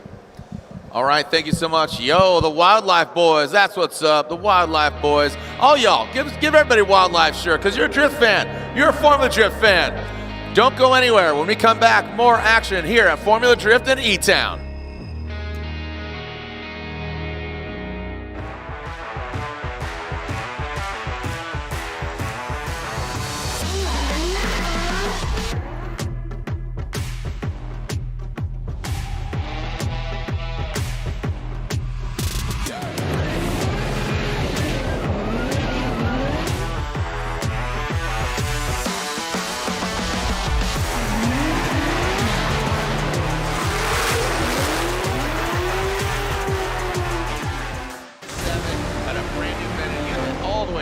Just throws a early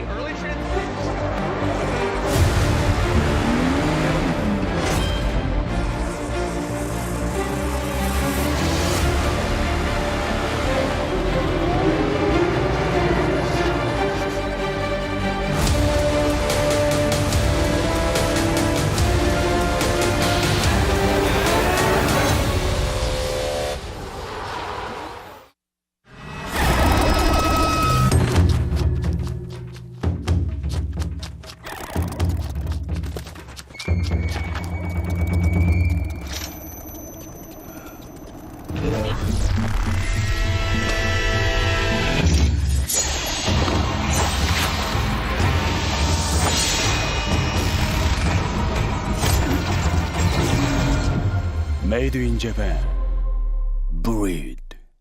Passionate about a life in racing? Circle track, drag racing, drifting, or Monster Jam. Find it all at the University of Northwestern Ohio. If you want to get everything you need to know about Monster Jam, about motorsports, you got to go to UNOH. It's been the best opportunity I've ever taken. I've gotten so many opportunities, so many different connections. You build every basic skill that you need to be able to work in racing and get your foot in the door. See where your future can take you with a high-performance motorsports degree from the University of Northwestern Ohio.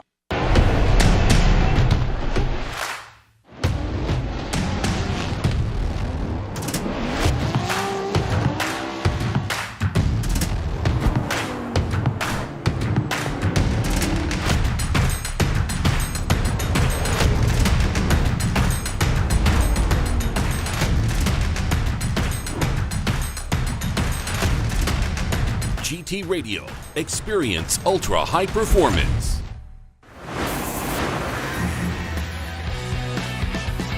All right, joining me in the booth is Jacob Gettens, as he is host of Outer Zone, the official Formula Drift podcast. we're getting an update here. There's a couple protests that Ryan staged. That's always the conundrum with Ryan, who's co-founder, president of Formula Drift. He has to, I don't want to say put out fires, for lack of a better term, but basically there are some things that need to be addressed. It's spicy up here, man. Yep. I like it. I like coming up here and understanding what's going on with the judges. I love it because we don't have to deal with it. We just get to talk. No, I just get to observe. That's what I tell everybody. I'm like, I'm just sitting in the background. I'm listening. I'm observing. I'm taking notes. Yeah, again, come in, crank a rock star, crank a good time. You. Oh, boy. Getting crazy out there, too. Thought it was spicy up here. Yeah, need a little pepper shaker, right? Yeah, exactly. Need some extra pepper on that meal. As keeping it spicy up here in the booth as well as down on the ground.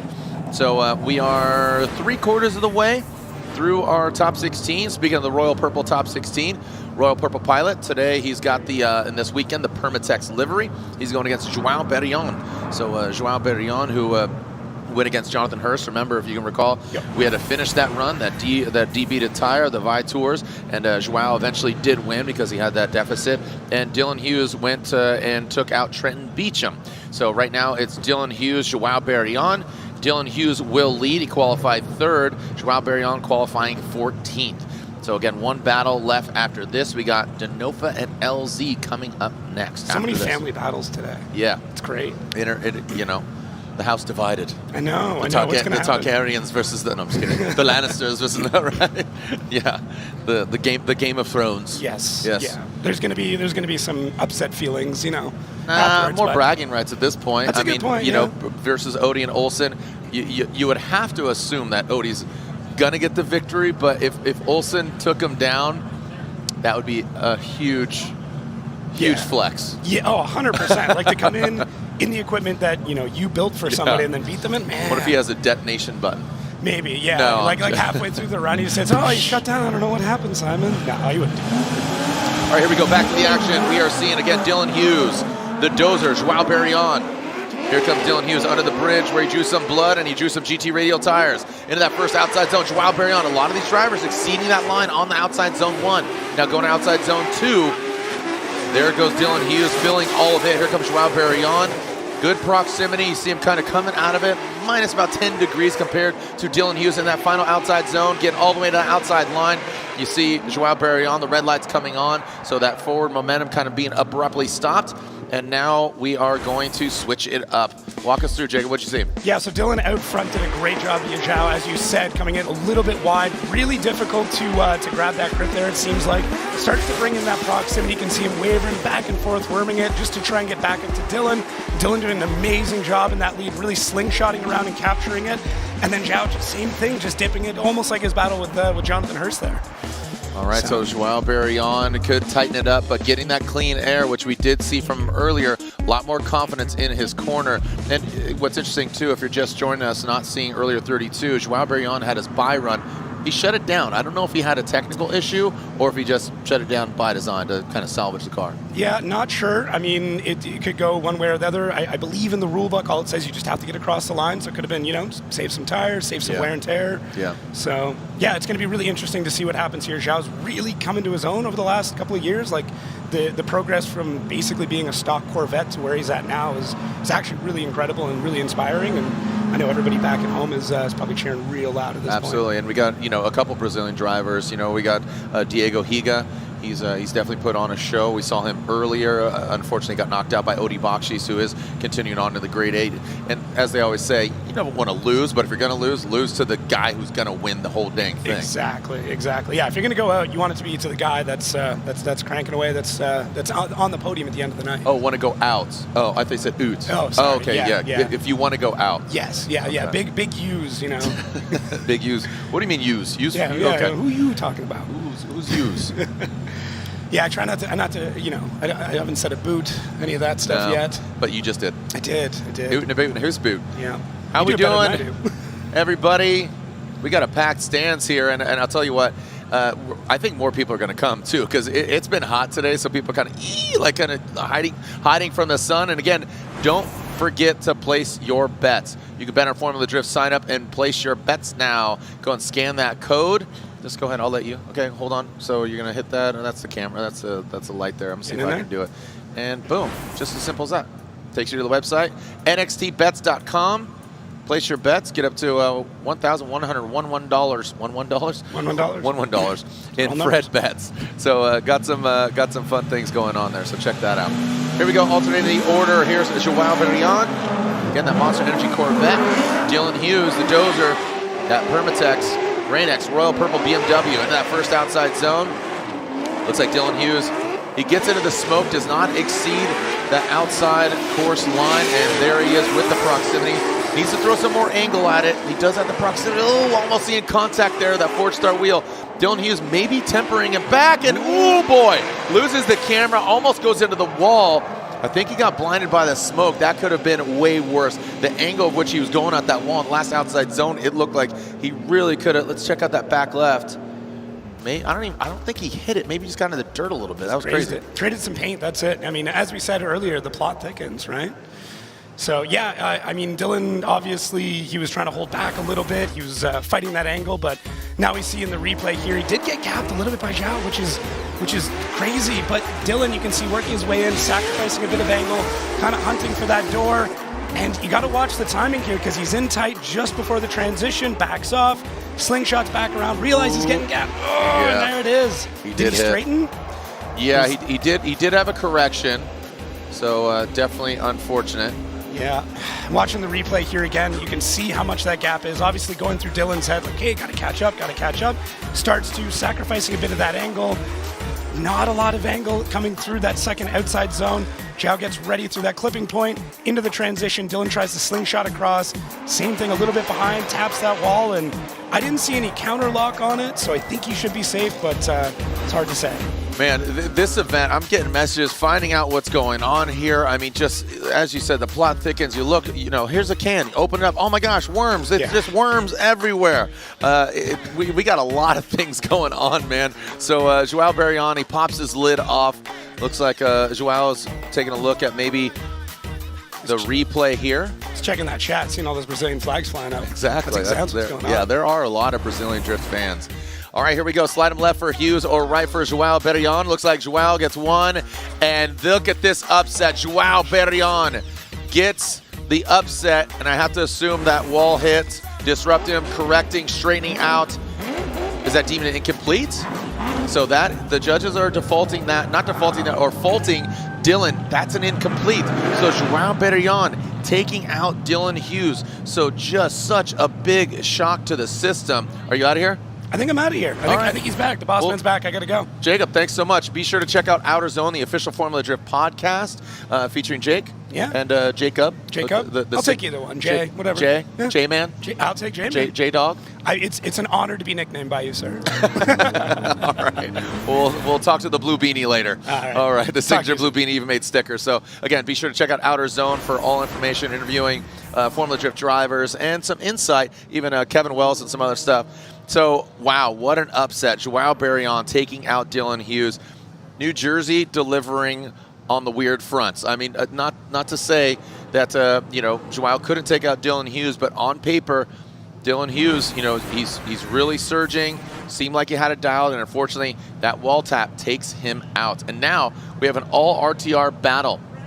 James Deane already in it. He is just up there in the top, so whoever wins this battle could potentially go against James Deane in the 4, pending on advancement. Who moves on right now? Adam LZ, Chelsea Denofa.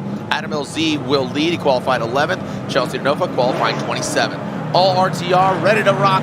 Here comes Adam LZ in the Mustang RTR Spec 550. Both these guys on Nitto tires. Big initiation from Adam LZ. Chelsea Denofa dropping into formation. Now to that. Oh, we got rubber on rubber. Nitto on Nitto crime. And Chelsea Denofa looks like maybe too aggressive, maybe taking himself out, go past that inside clip, now pass and into that final outside zone. Ryan, a big disruption of that Pennzoil Mustang of Chelsea Denofa. Let's run it back and take another gander.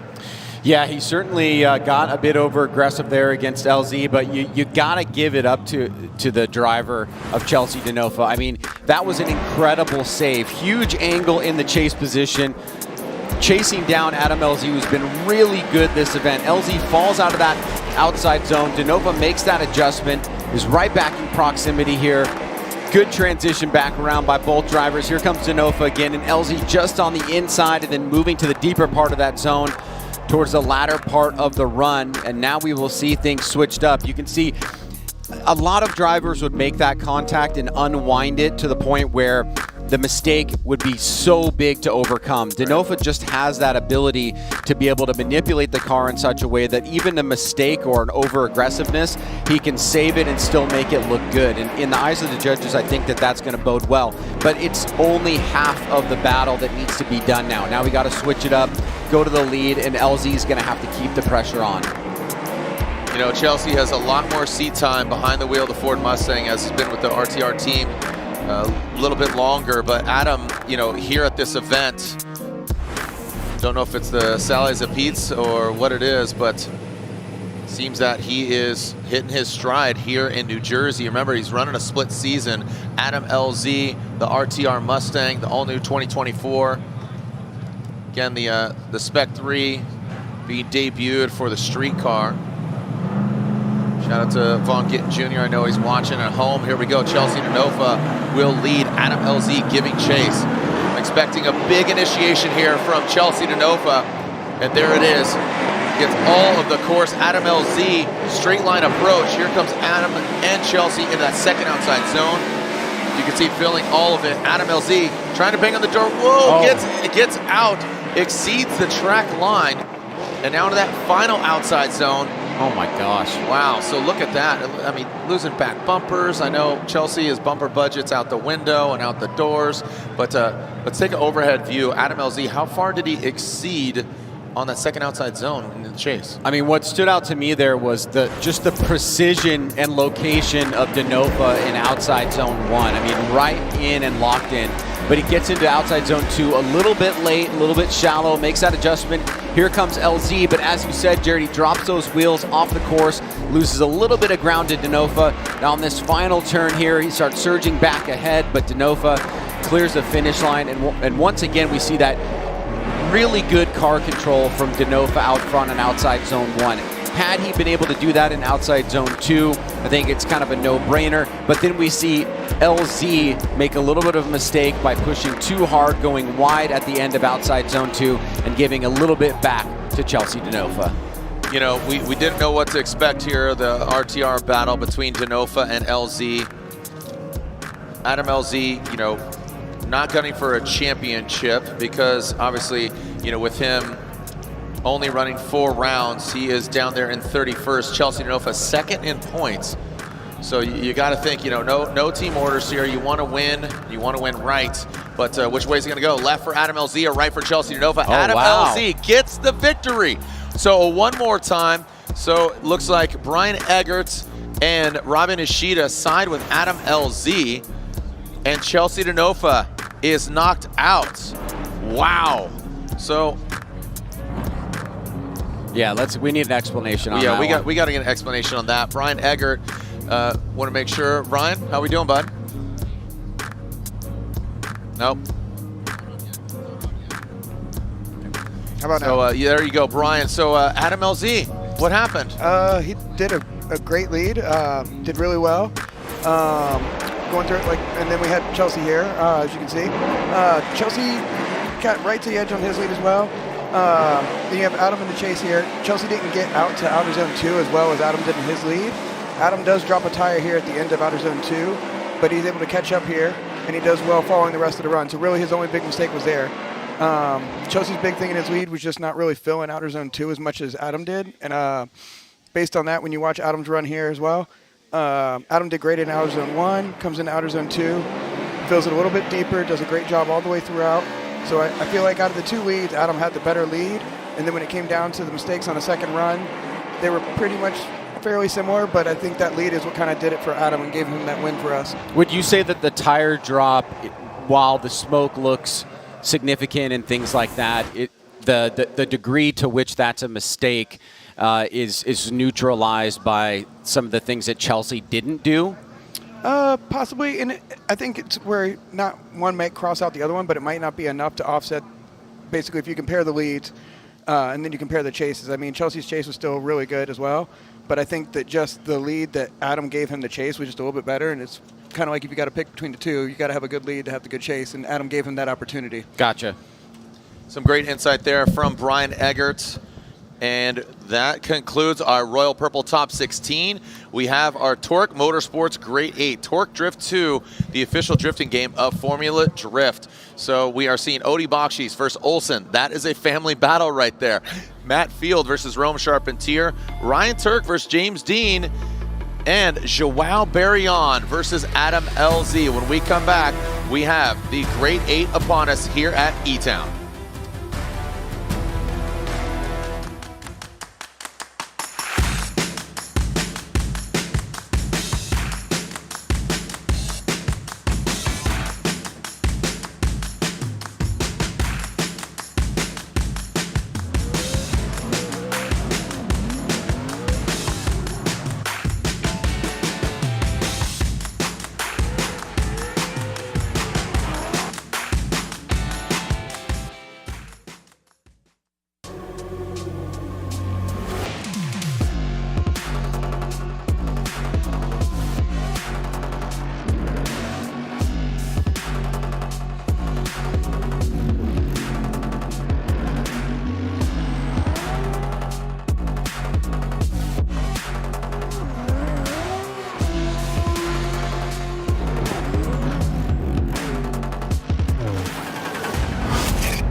Just dropped,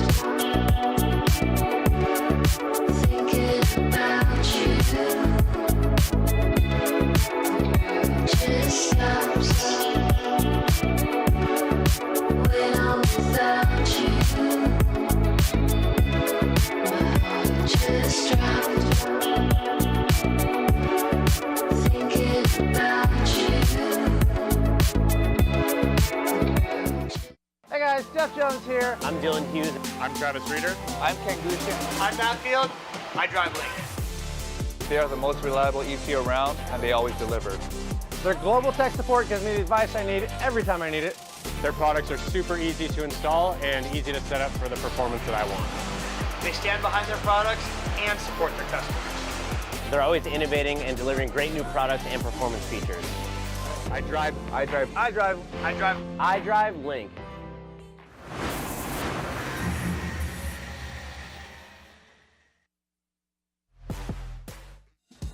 What's up, I'm Dylan Hughes. I'm the driver of the Royal Purple BMW E46 here in Pro 1 FD. So behind me is my competition car. This is a 2005 BMW E46 chassis that I got off of one of my buddies. I bought it for about $1,000 as a stock complete running car, and I took it back to my shop and completely ripped it to pieces and built it into the weapon that it is today.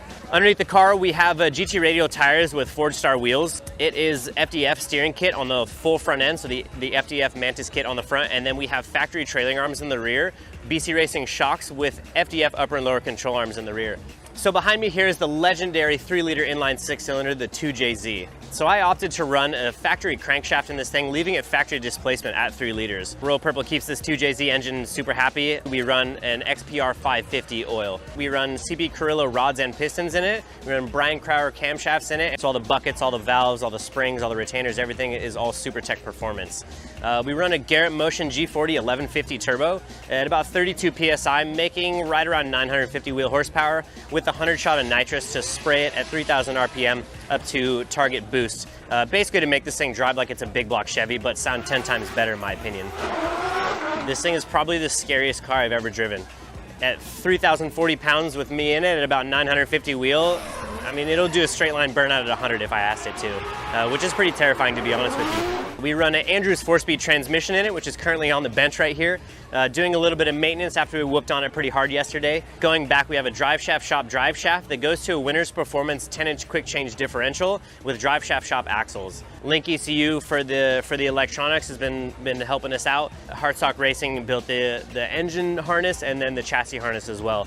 And a PWR radiator to keep it all cool, and then a Garrett intercooler core that I ended up making end tanks for, and I fabricated my charge pipes and everything for it. But I do all my own fabrication work. There's nobody else that welds on the car except for me. I'm very particular about it, and I've been doing it for long enough where I have my little ways that I like to do it. So whether it's titanium for the 3.5-inch exhaust system, or we have aluminum for the charge pipes, or we have stainless for the wastegate dump tubes. I do all of it. The only thing that I don't do is wiring and electronics. I'm very, very meticulous in particular, and I think that's kind of why we kind of have a reputation for having pretty clean cars, and I like to keep it that way. So thank you guys for following along. Check us out on the Row Purple Instagram at Row Purple, or on my Instagram at Dylan Hughes, or check us out on Throttle. Thanks for following along.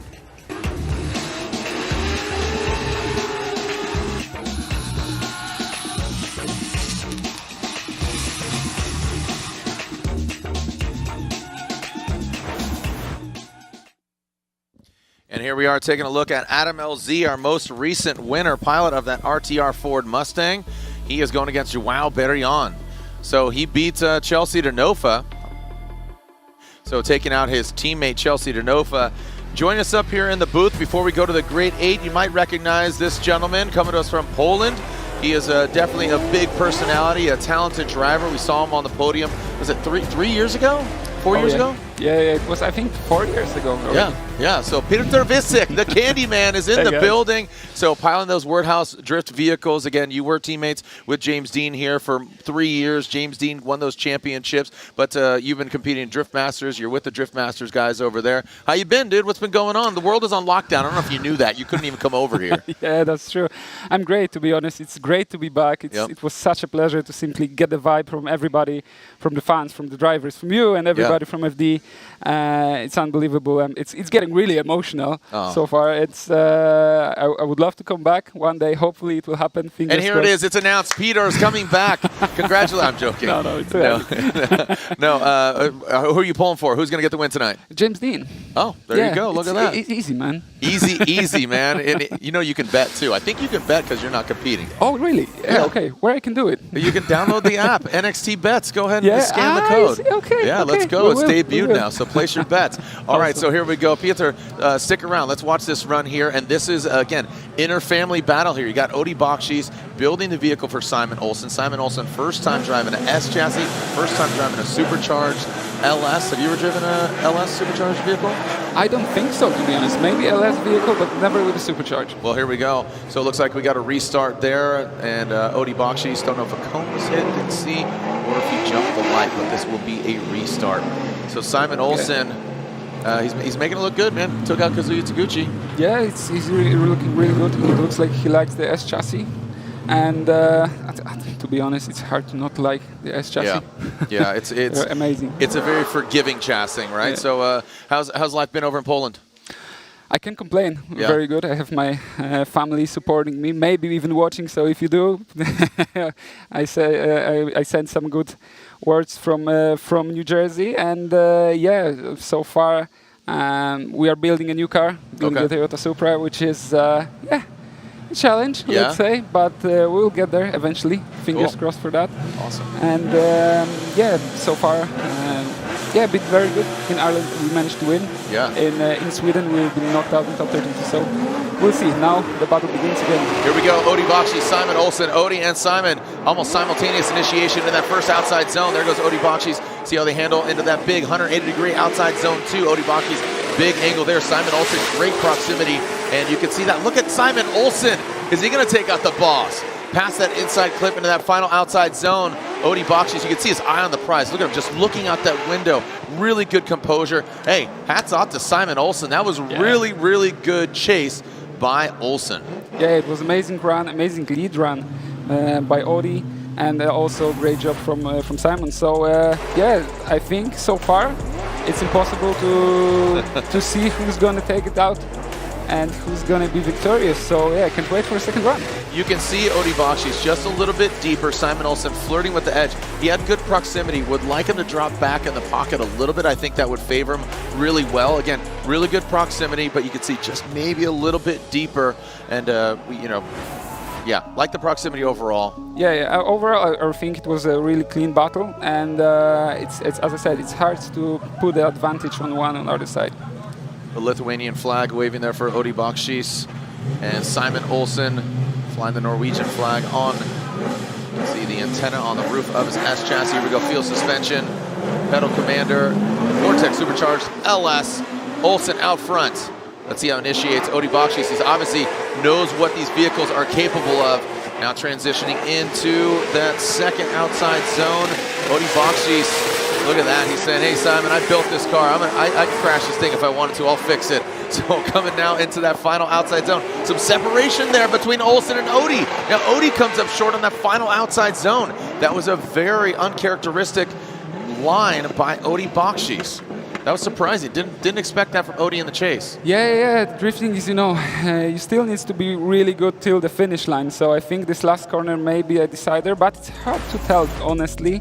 Judges will have the hard job to do and deciding who's going to be advancing to the top 4 already. So you can see how Odi, that's what I was talking about. See how Odi's really mimicking, he's behind that front wheel, and that's just in the pocket. But here, he ends up coming up short. He does get out to that outside zone, but a little bit later on that outside zone 3. But I liked, again, outside zone 1 and 2 for Odi in that chase position. Good proximity and also deeper in that pocket. This is tough, man. The vehicle builds. How do the vehicle builds, for those that aren't watching Drift Masters, how are the vehicle builds around the world compared to FD? Pretty comparable, pretty similar? Very similar. I think the overall regulations are very similar in FD and Drift Masters. So in that case, both leagues are very comparable. Awesome. All right, let's see if we get a verdict here between Simon Olsen and Odi Bakchis. Here's our BC Racing Go for Gold side-by-side. BC Racing, the official suspension of Formula Drift. So Simon Olsen chasing on the left, Odi Bakchis chasing on the right, because I think both lead runs were strong. I think it's going to come down to that chase run. You can see Odi, again, back in that pocket. Simon Olsen does catch up, a little separation from both of them. And then that last outside zone 3, Simon Olsen a little bit short. It's a tough one to call, but, you know, I would say that there were mistakes on both sides, and honestly, I would love to see one more time. Okay. But there have been some mistakes, and I think if judges will decide which one was bigger, simply.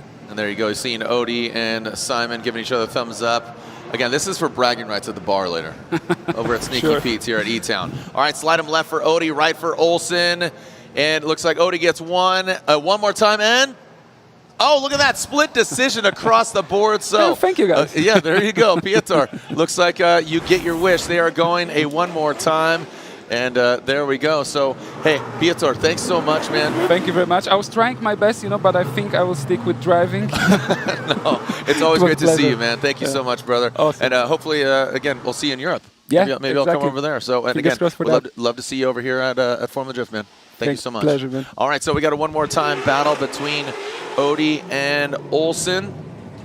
And we will continue on to find out who advances on.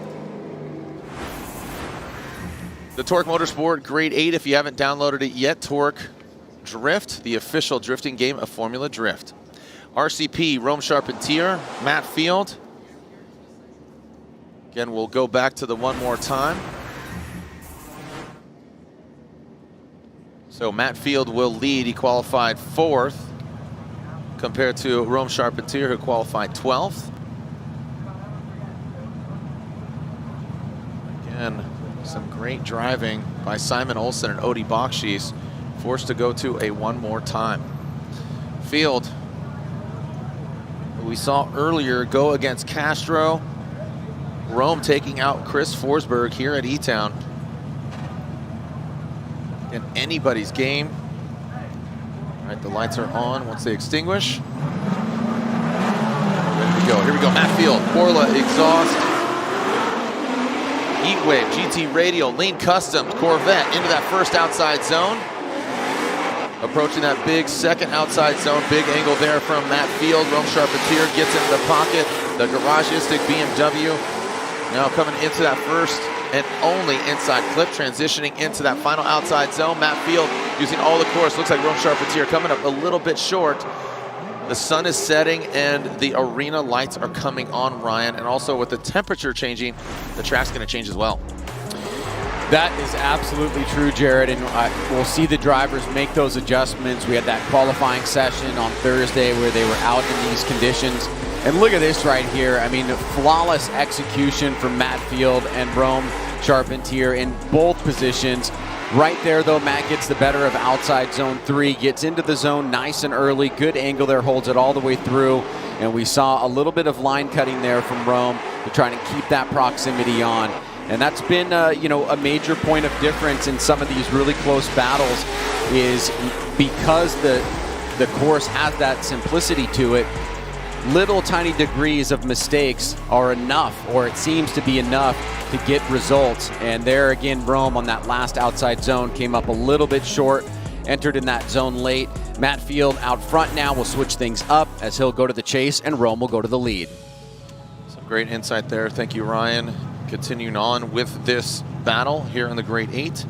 Rome Charpentier, Matt Field. Again, Rome podiumed here last year. Can he do it again?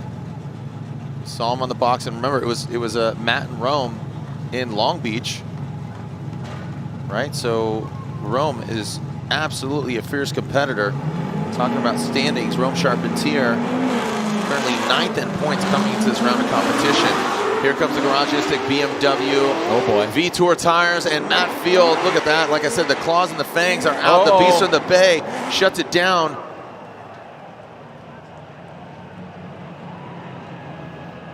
And this is that's an interesting turn of events. Looks like contact was made on the transition.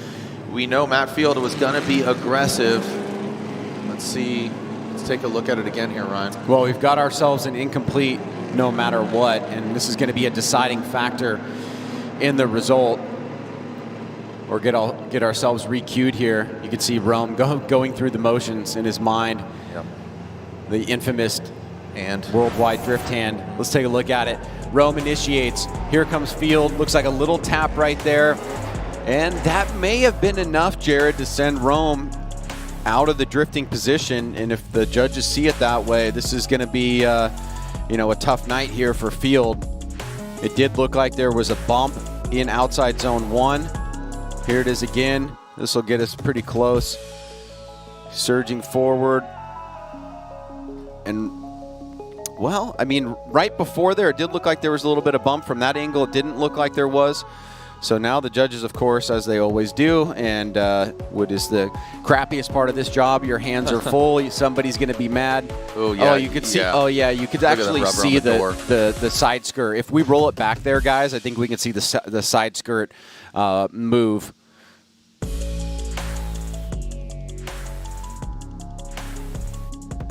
I think it was a little bit before that, or it may have been the reflection. It definitely did get disrupted. Yeah, okay. I saw. And Ryan, I'm going to point this out real quick. Osbo, points leader, out in 32. Chelsea Denofa, out in our 16. Right? Matt Field, he's potentially out. Chris Forsberg, who is 5th in points, he's out. James Deane is still in it, but he's in the 8. Dylan Hughes is out. I mean, Hurst is out. Odie Bakchis, he's still fighting for it to maybe get in the Final 4, but Ryan Tuerck is still in. He's sitting 10th. So what's really interesting about this event is those that are in the hunt for a championship, again, yeah, we're only halfway through, but every round counts. You're kind of rooting for these underdogs, these dark horses that, came out of nowhere. I mean, Rome is, again, 2nd place. He's in the hunt for that championship. Rome is currently sitting 9th. But watch the side skirt here. This is what I was looking for. Right there. Yeah, you see it lift and bobble. Yeah, so that was the part that I saw that is now confirmed for me. So the question is going to be whether or not that was the cause of Rome coming out of drift.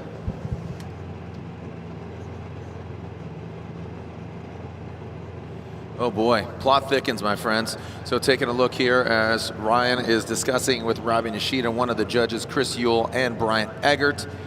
So taking a look here, Ryan, we got an update on the action.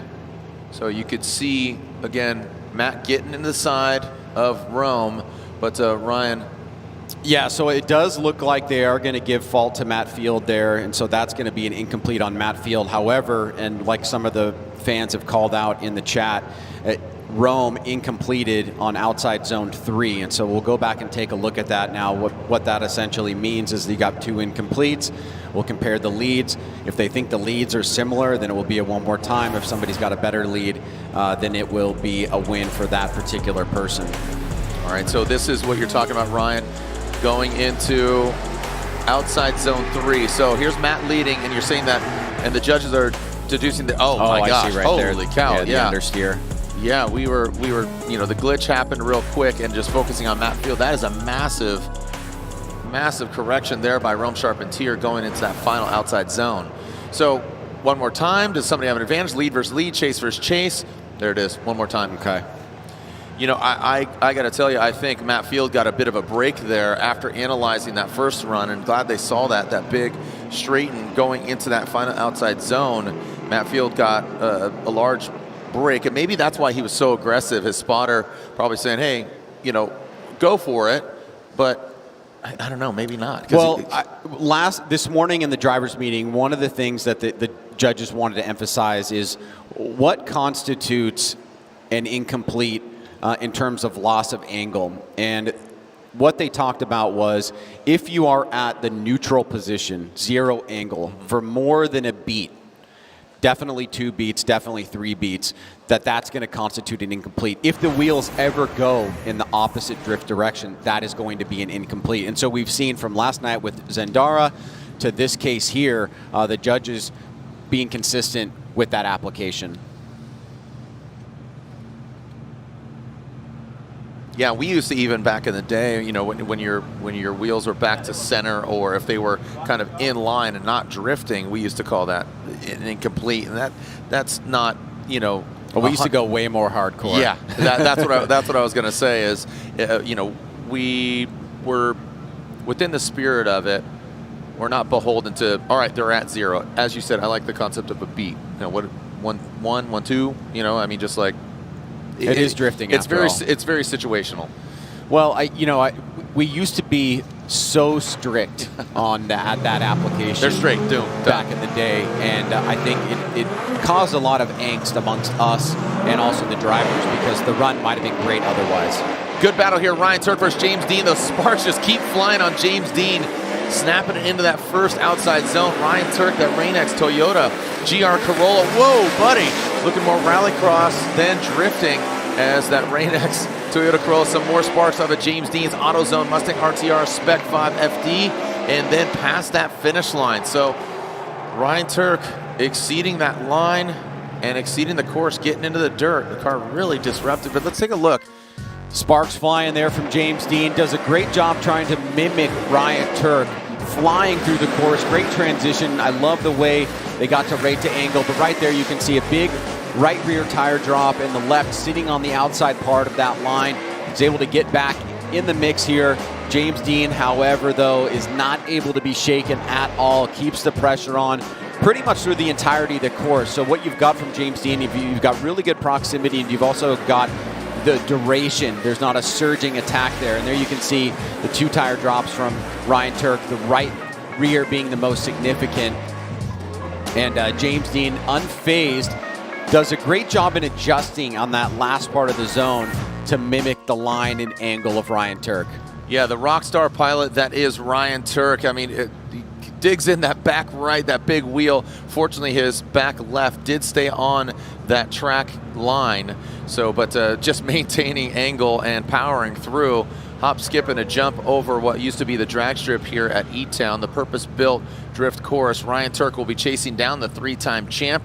Ryan Tuerck, he wants this. You know, I know, you know, Rockstar's pulling for him. His Rockstar teammate out in 32, Frederick Osbo. Ryan Tuerck, again, currently 10th in points coming into this round of competition. He wants this. E-Town, essentially his home track. So here we go. James Deane out front, that AutoZone. RTR Spec 5 FD, the 3-time champ, the machine.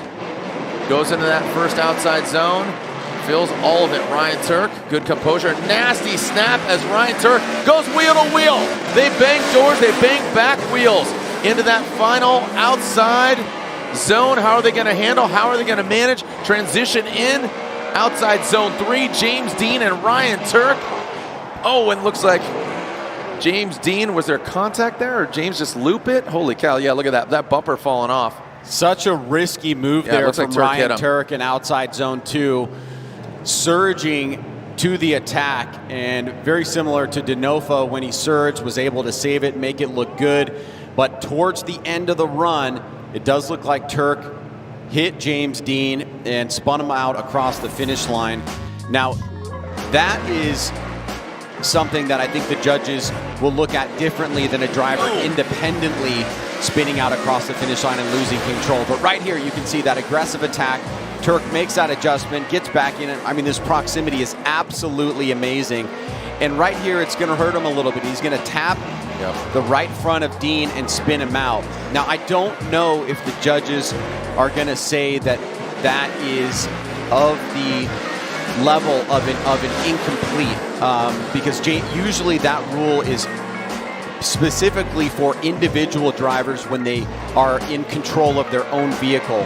When a driver spins out another driver across the finish line, I don't know if it's going to be looked at as a serious mistake or if it's going to be looked at as an incomplete. Yeah, I don't see it being an incomplete. You know, I think James Deane's vehicle was affected. I mean, kudos to him. He took a big hit, that back left wheel of James Deane, and Tuerck knew he had to really apply the pressure. He knows that, he said it, I'm an 8 out of 10 with this car in only 4 rounds. And he knows his driving prowess. And I mean, you can see the car get disrupted even on that left side. You saw the suspension get jarred. So I have to assume they're going to, you know, with every action is a reaction. And I think the action was Ryan Tuerck hitting James Deane. The reaction was him spinning out. I don't think that will be an incomplete for James Deane. So Ryan Tuerck, the Lone Star rock star, it looks like he is knocked out. His night is done. James Deane in the AutoZone RTR Spec 5 FD advances on. So, Ryan, let's take a look at this. You know, round 1, Matt Field gets the win. Round 2, Vaughn Gittin Jr., Chelsea Denofa, and Orlando. You got 2 RTR Mustangs still in the hunt, LZ and James Deane. James Deane moves on to the 4. It's absolutely astonishing. I'm never surprised by the efforts that Vaughn Gittin Jr. has put into his program, the people that he sports, the drivers that he has brought up, and all of the great things that he has done in this sport. I mean, arguably, he is the most successful drifter in the history of drifting from a business standpoint and from arguably from a competitive standpoint. And you see that paying off in the type of example that he is as it filters down into his team, how to prepare for these battles, what to do. The little tiny nuances in competition, and right now it's paying off. And not that James Deane needs any direction. Right. The guy's a 3-time champion, but when you come into a new team, it's nice to have somebody there to tell you, hey, this is what you can expect out of our Mustangs. New team, new build, you know, just all of it. It's new, you know, a right-hand drive, the first ever 2024 Ford Mustang. And look at, there's the team already thrashing on the car. They know every second counts. Hood's off, they're back in it. So James Deane advances on into the Final 4. We are going back to the one more time. Again, family battle, house divided between Odi Bakchis and Simon Olsen, forced to go to one more time. So our first battle, we're going back to it. Odi Bakchis, field suspension, Simon Olsen, both these guys. Vortex supercharger, pedal commander on on Odi Bakchis' vehicle.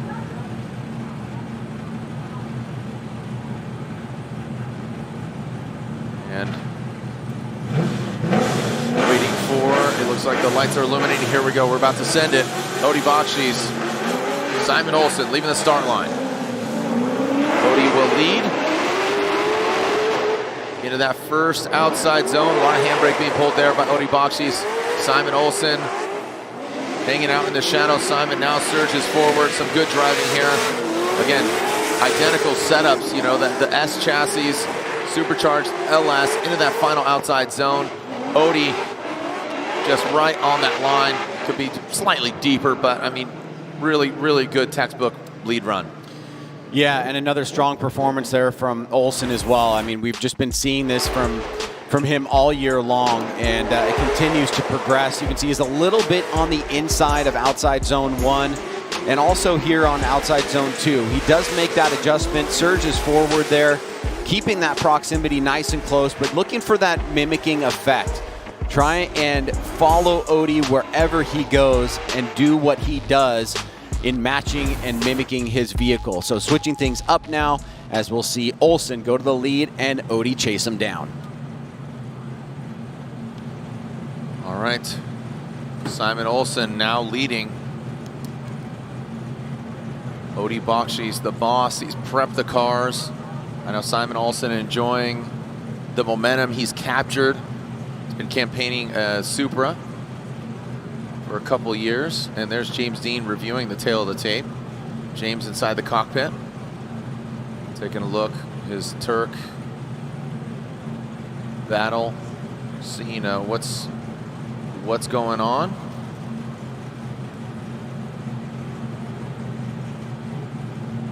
James Deane still in the cockpit of his car. It's still up in the air who he's going to go against. Joao Barion, I believe this is his furthest finish right now, but it's still not over. He's going against Adam LZ, so James Deane could beat Adam LZ in the final 4. Simon Olsen will lead. Odie Bakchis give a chase. Here comes Simon Olsen out of the gate into that outside zone. Look at that, tapping the wall. Goes Simon Olsen. Odie Bakchis transitions into that second outside zone. Good proximity. Again, dropping in that pocket. That's what I was talking about. I really love the way Odie, that's why I say he's one of the best chase drivers. He gets really deep and he mimics that angle so well. He could just really massage that S chassis and get it right simultaneously, just in sync, man. It's definitely a thing of beauty between these two guys. Odie certainly has managed his team well, prepared 2 amazing vehicles. You can see he's a little bit tighter on the inside there. We see quite a few drivers in their chase. When they get in that position, they stay a little bit further on the inside than the judges would probably like to see. It would be better to almost have them come back a little bit further, keep that proximity on, and try to go for that full mimicking effect. But now we've got both runs in the books. As you can see right there, Odie comes out of that outside zone towards the end, makes that adjustment, but still surging on a slightly tighter line, almost making contact. I mean, such precise driving there. And, you know, this is total nitpicking, but as we look into the combination of both these runs, is there enough there for the judges to say driver A, driver B? Again, this is the second one more time between Olsen and Bakchis. Do we have a victor? Who's moving on to the final 4? Slide him left for Bakchis, right for Simon Olsen. Simon Olsen gets 1 vote, 2 votes, and Simon Olsen takes out the boss. Simon Olsen takes out Odie Bakchis. The Norwegian flags are waving.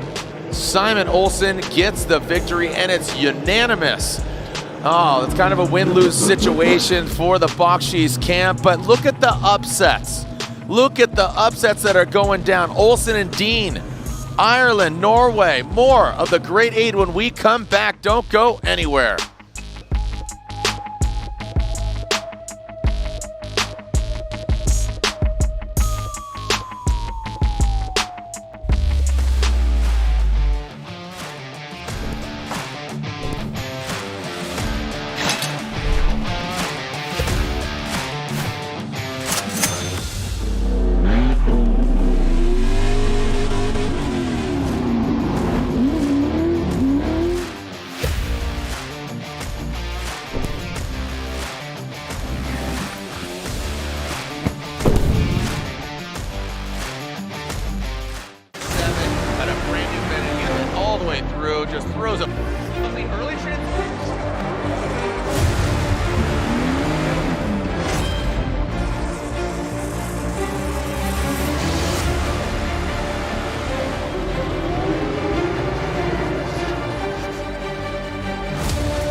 Made in Japan.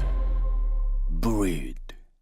Passionate about a life in racing? Circle track, drag racing, drifting, or monster jam. Find it all at the University of Northwestern Ohio. If you want to get everything you need to know about Monster Jam, about motorsports, you got to go to UNOH. It's been the best opportunity I've ever taken. I've gotten so many opportunities, so many different connections. You build every basic skill that you need to be able to work in racing and get your foot in the door. See where your future can take you with a high-performance motorsports degree from the University of Northwestern Ohio.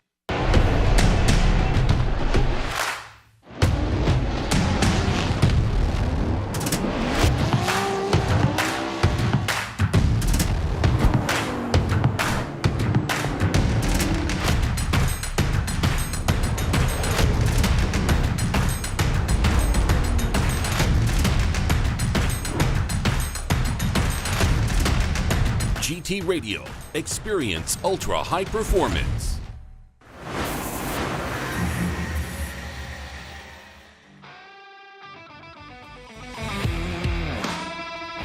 And we're finding out that Simon Olsen didn't have power steering. He won without power steering. The Viking strength persevered of Simon Olsen and took him to the victory over the team owner, or basically the builder of Odi Bakchis. Wow, incredible. So congratulations to Simon Olsen. He's advancing on. Who's he going to go against? Either Matt Field or Rome Charpentier. And speaking of Rome and Field, there they are in the twin pedal commander burnout box. Joao Barion making his way over there. Joao will be going against Adam LZ. See him off in the distance. Crazy, crazy. The Crazy 8 circle track that is E-Town. Matt Field, Rome Charpentier. Matt Field, again, he wants this. He went through Castro, Robert Thorne earlier today. Rome, he just took out Chris Forsberg. Rome also went against Alex Halovnia. Matt Field will be going and leading first. His qualifying position 4th. Second overall in the championship last year, currently 3rd in points. And that could change quite a bit, Ryan, because both position 1 and 2 coming into this round, Frederick Osbo and Chelsea Denofa, are out. Yeah, I think that the tenor of the championship will at least be established by the time we get to the end of this round, right? We're officially halfway through the season. We still have some of the craziest events yet to come, but you get a grasp of like who's in the mix. Yeah, absolutely. Who's down to party, who's down to slam dance, who's aggressive, who's coming to Irwindale and gonna take the 2023 championship. Well, who's gonna win here at E-Town? Matt Field, aggressive with that Borla exhaust Corvette. Garagistic BMW of Rome Charpentier. Look at him jump forward. Big angle there from Matt Field. Massive angle, look at that. Again, countering those white Fordstar wheels standing out. You could really just see, again, set it and forget it. You can see all of that GT radial tread pointed right towards you. A good, solid lead run there for Matt Field, leaving nothing to the imagination. Walk us through, what did you see in the chase from Rome? Anything stand out, jump out at you, good, bad, or otherwise? Well, you know, he really wants to back it up here. I like the way that he approached that first outside zone, but he fell out a little bit early as he tried to get that attack on. And here he's on a little bit of a tighter line, slightly wavering. You can see Field is pretty stable out front, hits that inside clip pretty much perfectly, and then enters at the right time and leaves at the right time for that final outside zone. So that sets the standard there for Rome Charpentier as they switch things up, and now Matt Field will chase him down. All right, how we doing out there in New Jersey? Thanks for joining us out here. Round 4, the Formula Drift Pro Championship, the Gauntlet Type S. The Type S lights are on, the official lighting of Formula Drift, presented by AutoZone. Simon Olsen going against the winner of this battle. We are one half of the way through. As you said, Ryan, RCP, Rome Charpentier will lead. A packed house here at E-Town. Look at this, both sides, this purpose-built Drift Coliseum. Once a drag strip, A lot of ETs being thrown down, but now converted to our purpose-built Drift Coliseum here at E-Town. Here is Rome Charpentier, Garagistic BMW E36. He is out front, and Matt Field giving chase. And here we go. Again, the winner advancing on, going against Simon Olsen. The lights are on. The vehicles under the vehicles and on the track. Let's line them up, boys. You can see the telemetry as Rome Charpentier initiates a little bit of the red light into that first outside zone. It looked like Rome came up just a bit short, exited out of that outside zone 1. Now into outside zone 2. Good angle from Rome, and Matt Field mimicking it. Looks like not going the way of bashing doors, but just keeping that composure, dialing it back a little bit. Rome Charpentier now counters past that finish line. So some good runs by both of the drivers. Ryan, taking a look at this again. Rome out front. Yeah, you really have to have the thoughtfulness of the approach in the second run, whether you're in the lead or the chase, of what do I need to do in order to get the win here. And right there, Field is keeping an incredible degree of proximity while matching the line and angle. However, in that last outside zone, he falls short. Doesn't fill the zone pretty much at all. And, you know, that's going to be taken into consideration as they look at both the lead runs and the chase runs. Who did better overall, and can they find a victor? This is probably Field's best part of the run right here. Yeah. He's matching the angle, he's matching the line, he stays super close on proximity, and that is being allowed because Rome has pretty consistently performed in the lead run. He's given drivers in the chase the opportunity to attack. And so, yeah, this is something that we have in our rule book that talks about the different ways proximity can be achieved and the different angle and distances that the judges consider to be either similar across the board, and there's ideal, compromise, and poor.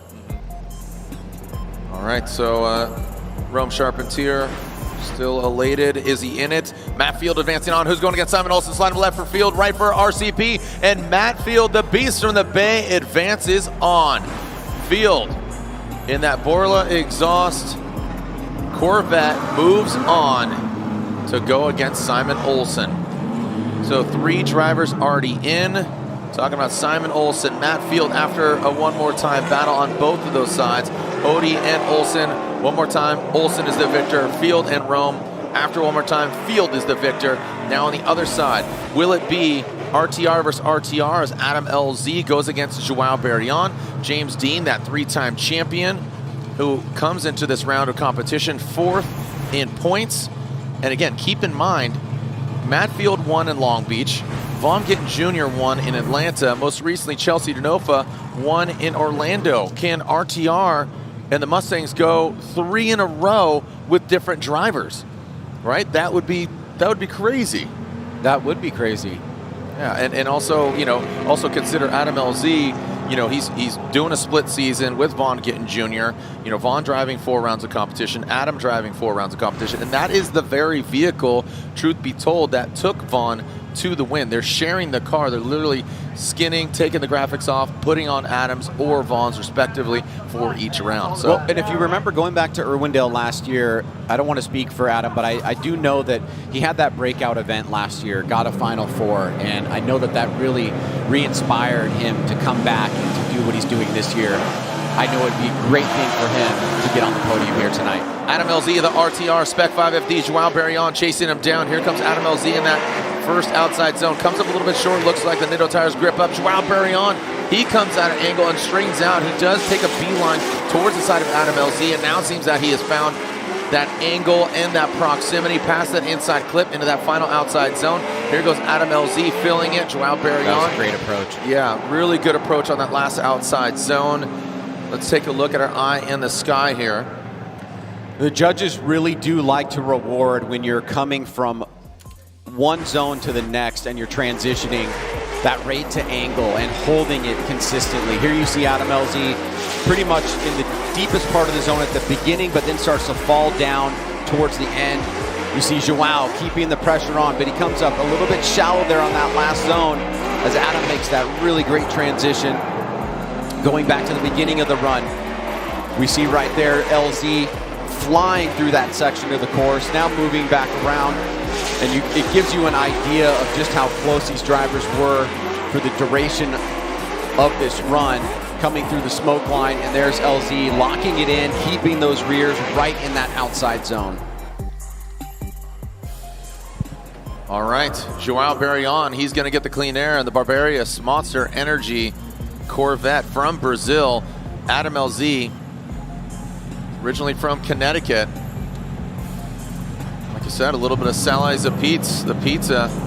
Maybe that brought him a little bit of good luck. My man Chris brought a bunch from here for him to chomp on, so let's see what we got here. Joao Barion initiating in that first outside zone. There's some sparks from Adam LZ. Seems like the RTR throwing some sparks. 4th of July just around the corner, and Adam LZ looks like he massages it in, and good proximity deep in that second outside zone. Joao Barion, both of them past that inside cliff. Big flick from Joao Barion. Here comes Adam LZ, tucked in, buried, and bathing in smoke is Adam LZ. How he saw through that, man, he's got night vision courtesy of Blake Olsen. That was insane. Well, you can see the fans certainly appreciating what's going on there on course from both of these drivers, pushing the limits and the pace of the vehicles. Here we go, Joao really gets a really fast start, pulled out of the zone a little bit quick. Adam had to make that adjustment. He's on a little bit of a tighter line, but then he adjusts, gets back on the appropriate line, keeps the pressure on right on the back wheels as Joao hits that inside clip. Snappy transition, but enters it on a shallower line, and LZ angles up towards the end there for one little exclamation point towards the end. Those transitions trying to be matched, trying to get in the pocket, take advantage of the door that's open. And you can see Joao super tight on that inside clip now. LZ through the smoke line, and right here, there's just gonna be an angling effect through the finish line. Good run by both drivers. Very exciting there as the smoke now lingering here in the night in New Jersey. Wow, yeah, look at that. So, yeah, the flags are still, so the smoke lingers here in the Crazy 8 Smoke Bowl of E-Town. The RTR Mustang. You know who's pumped right now? Von Gittin Jr. The Type S lights are on. The RTR ready to rock. What do you guys think? Did LZ get the win? Is LZ moving on? What do you guys think? Is Joao Barion from Brazil gonna get the win? What does the internet think here, Ryan? Taking a look. Yeah, and again, Adam LZ has a wild fan base. Some people are saying bye, Adam. Some people are saying hi, Adam. All right, so let's take a look at the BC Racing Go for Gold side by side. Shout out Cody Slack, taking a look. Go for Gold, BC Racing, the official suspension of Formula Drift. You can see Adam LZ on the left leading. Pretty decent by both the drivers in the chase position. Past the inside clip. That final outside zone. Good flick by Joao. Man. Yeah, Joao on that chase. So quickly, you know. Oh, look at this. He's ready for the Final Four. Matt Field getting in the zone. So again, Adam LZ, one of the most popular drivers in Formula Drift. It's quickly saying 76. You wonder if it's just obviously the popularity. You know, he's got a lot of followers. He makes a lot of YouTube content. And there it is. Adam LZ gets the win. He's going to the Final Four. But next stop is his very own RTR teammate, three-time champ, James the Machine Deane. So the fans said 76%. And they were correct. It was unanimous. The Final Four is set. The Type S, the official lighting of Formula Drift. Simon Olsen from Norway, Matt Field from America, James Deane from Ireland, and Adam LZ from the United States of America. All right, the Final Four is set. Who's going to win here under the lights? Round 4. Who's holding carbon fiber? Who's going to reek of champagne? I'm Jared Dienda. Ryan Sage sitting next to me, president of Formula Drift. Some great insight here. When we come back here to E-Town, our first battle of the Final Four. Don't go anywhere, people.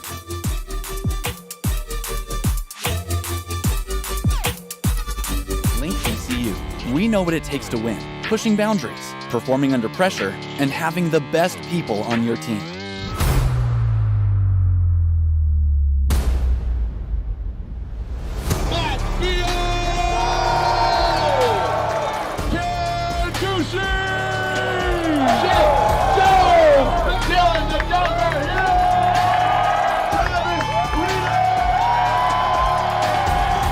Link ECU, the performance, reliability, and power to get to the podium.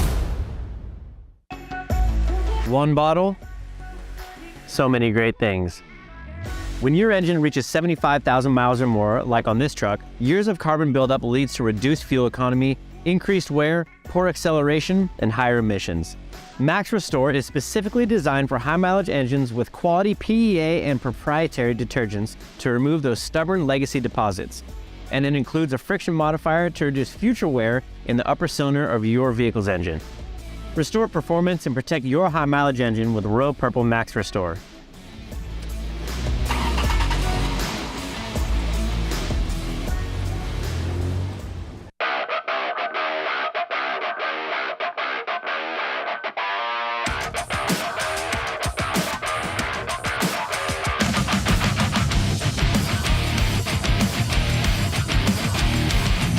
I watched my first race yesterday. You're on the team, kid. It's orientation day. Hey, new guy. Let's get you up to speed. Lunchtime!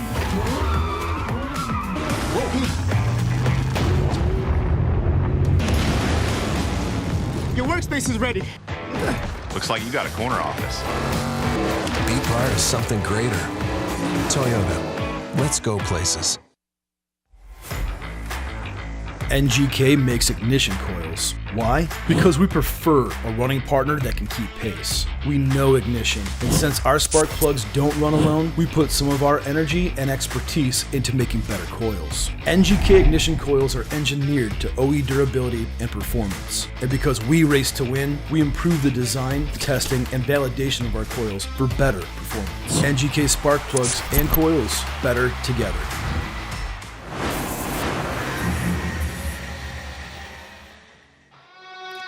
Look at this, we got a packed house. Yo, how we doing out there? New Jersey, that's right. E-Town is alive and full effect. And this is just such a great crowd, a wildly educated crowd, Ryan. You know, again, with the history that Englishtown has had from, you know, forging people's careers, from Chris Forsberg, Von Gittin Jr., Ryan Tuerck, Tony Angelo, the Club Blue Skies. Now they have their own event, The Gambler. A lot of educated fans here, you know the sport of drifting and have again, we have a great fan base here. So it's built in, and for them to dedicate, you know, this Coliseum in this area to drifting, I think it's great.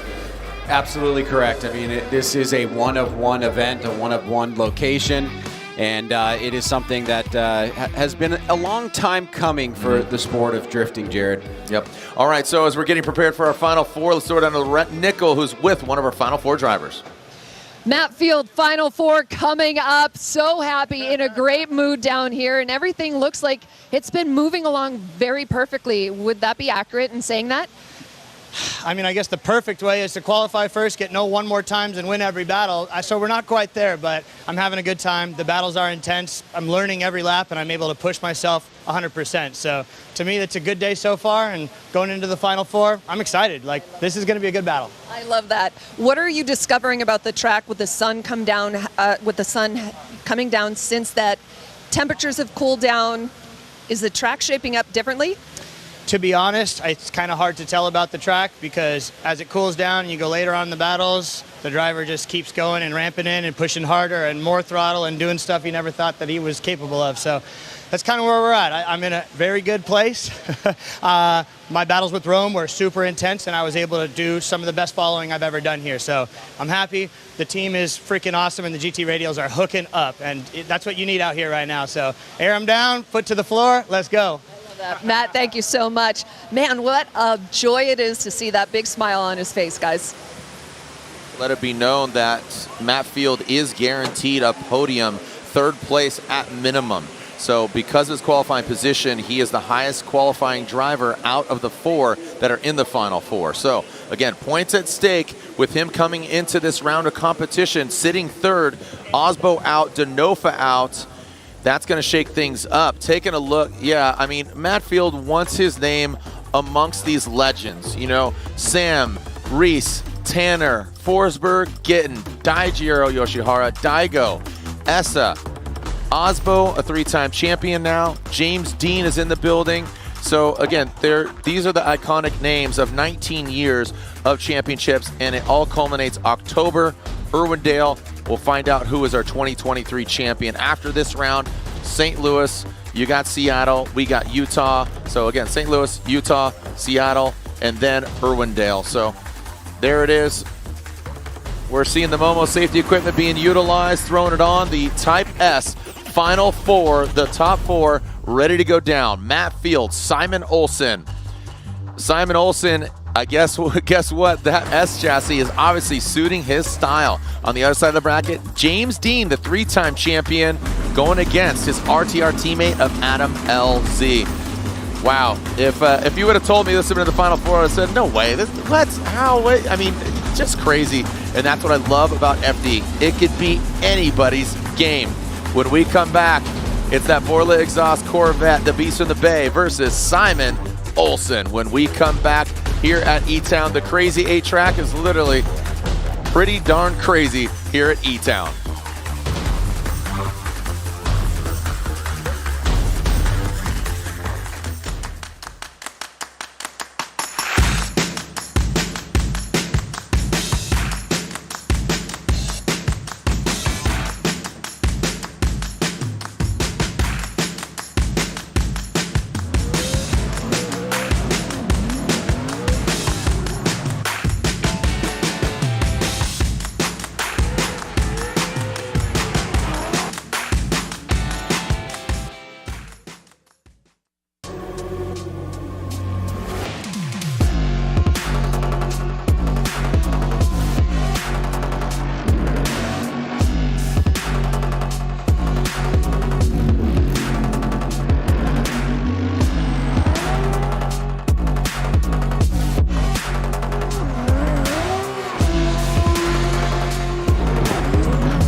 just dropped. Thinking about you. Just stops when I'm without you. My heart just dropped. Thinking about you. Hey guys, Jeff Jones here. I'm Dylan Hughes. I'm Travis Reeder. I'm Ken Gushi. I'm Matt Field. I drive Lincoln. They are the most reliable ECU around, and they always deliver. Their global tech support gives me the advice I need every time I need it.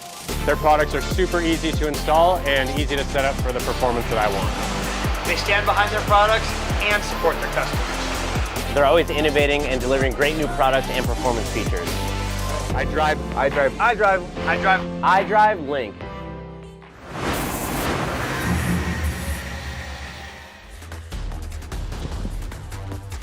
All right, overlooking. Look at that. The stands are packed, man. This is a great sight to see.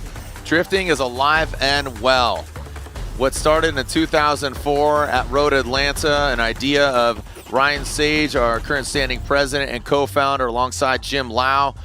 as just kind of a new motorsport coming from Japan is truly international, and this is proof positive as the Type S Gauntlet presented by AutoZone. You're seeing a Norwegian, an Irishman, a couple Americans, and just an international cast, like the United Nations of drifting out here. You know, having some words with Piotr Wisik from Poland, who competed here in Formula Drift.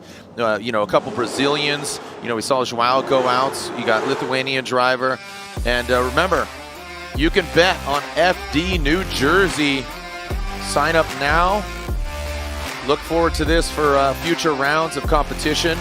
Again, where available. And again, if I'm a betting man, you know, I don't think I can legally bet, but scan to sign up. So scan that code and you can bet too. Here we are, first battle in the Type S Final Four. Type S, you see the lights underneath. We have special pricing on Type S goods here on site, so be sure to go by the booth at future rounds of competition. And here we are. There is the glow of the Borla exhaust, heat wave, lean customs, Corvette.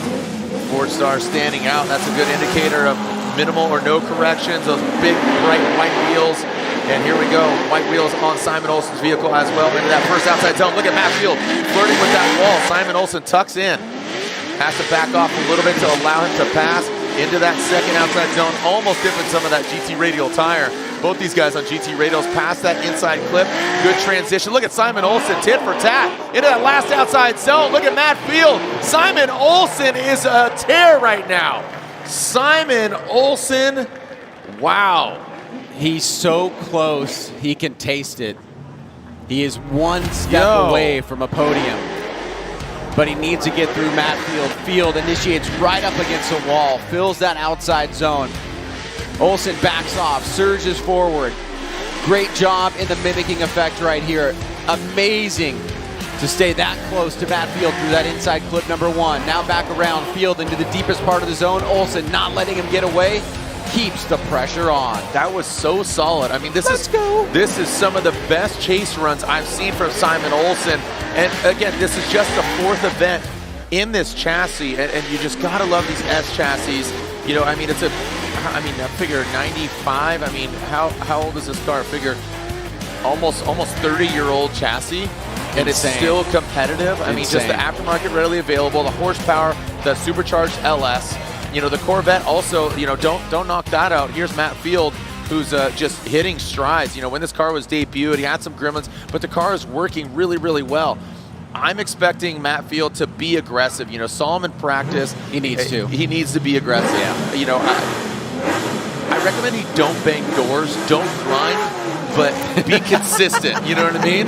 Well, that's I'm You're just 100% right. Right? So here we go. Simon Olsen initiates in that first outside zone, right on the line. Here goes Matt Field transitioning in. Simon Olsen going for his first podium, and here we go. Matt Field transitions. Look at that. So again, that's good composure. Don't bang doors. It's going to disrupt your car and Simon Olsen. Keep it clean. Let's see a clear fight. Nope, nothing below the belt. And there we go. Good. Great run by both these drivers. Make some noise. Really good, well done. That was a solid boxing match. Just kind of jab, forward, punch, blast, right? No big uppercuts, no body blows. Like I said, all right, guys, let's keep it clean. Nothing below the belt. That's exactly what they did. They delivered good, clean, solid battle. Yeah, at this level, it really comes down to these very minute things. You see on the crossover there, Field starts to move into the zone with Olsen to keep that proximity on, but he was outside the zone at the beginning. Olsen just grazes that inside clip, but perfect otherwise. And then Field again, that left front, maybe 3 to 4 inches away from the door of Simon Olsen. Here it is again. Field right into the pocket, transitioning back around as Olsen. Olsen in the deeper part of the zone. Great job by him, making those adjustments over the bumps, coming through that inside clip. Very precise there, and Field tucks up on the inside, back in the pocket, and through the finish line we go from these two drivers. Wow. Here we go for that side-by-side. Do we have a victor? I mean, really good driving. Taking a look at this again, the BC Racing side-by-side go for gold. Yeah, I mean, man, this is a tough one here. Definitely Olsen looked like he got into the second outside zone in the chase a little bit earlier. Both drivers had insane proximity through that section of the course. Beautiful transition by Olsen to get right back in the pocket. Field maybe a little bit closer. This is the thing that you like to say about these runs, is the splitting of the hairs. Hey, there's Olsen's camp cheering him on. All right, so again, wow. How you doing? Staying out of the smoke, man. This is where there's smoke, there's fire. Do we have a victor? Simon Olsen, there it is, the front end of that field suspension vehicle. Hard shot Max, seen up close personal, slide him left for field, right for Olsen, and we got one more time, and one more time, going at it again. And this is what Matt said. Number one qualifier, no one more times, that's what we're gunning for, but we're not getting that. Guess what? You're going one more time. So there it is. So one more time, but look at the fans are split basically 50-50 down the line too. So there you go. Yeah, the fans online, the chat room. Look at this. We got twin RTRs. Are you ready? Ready? Two. Rock. Here we go. Adam LZ and James the Machine Deane. There's the stats, there's the numbers, 1,111 horsepower in this corner, coming to us from Ireland, the big 6'7" foot tall James Deane, Adam LZ from Connecticut.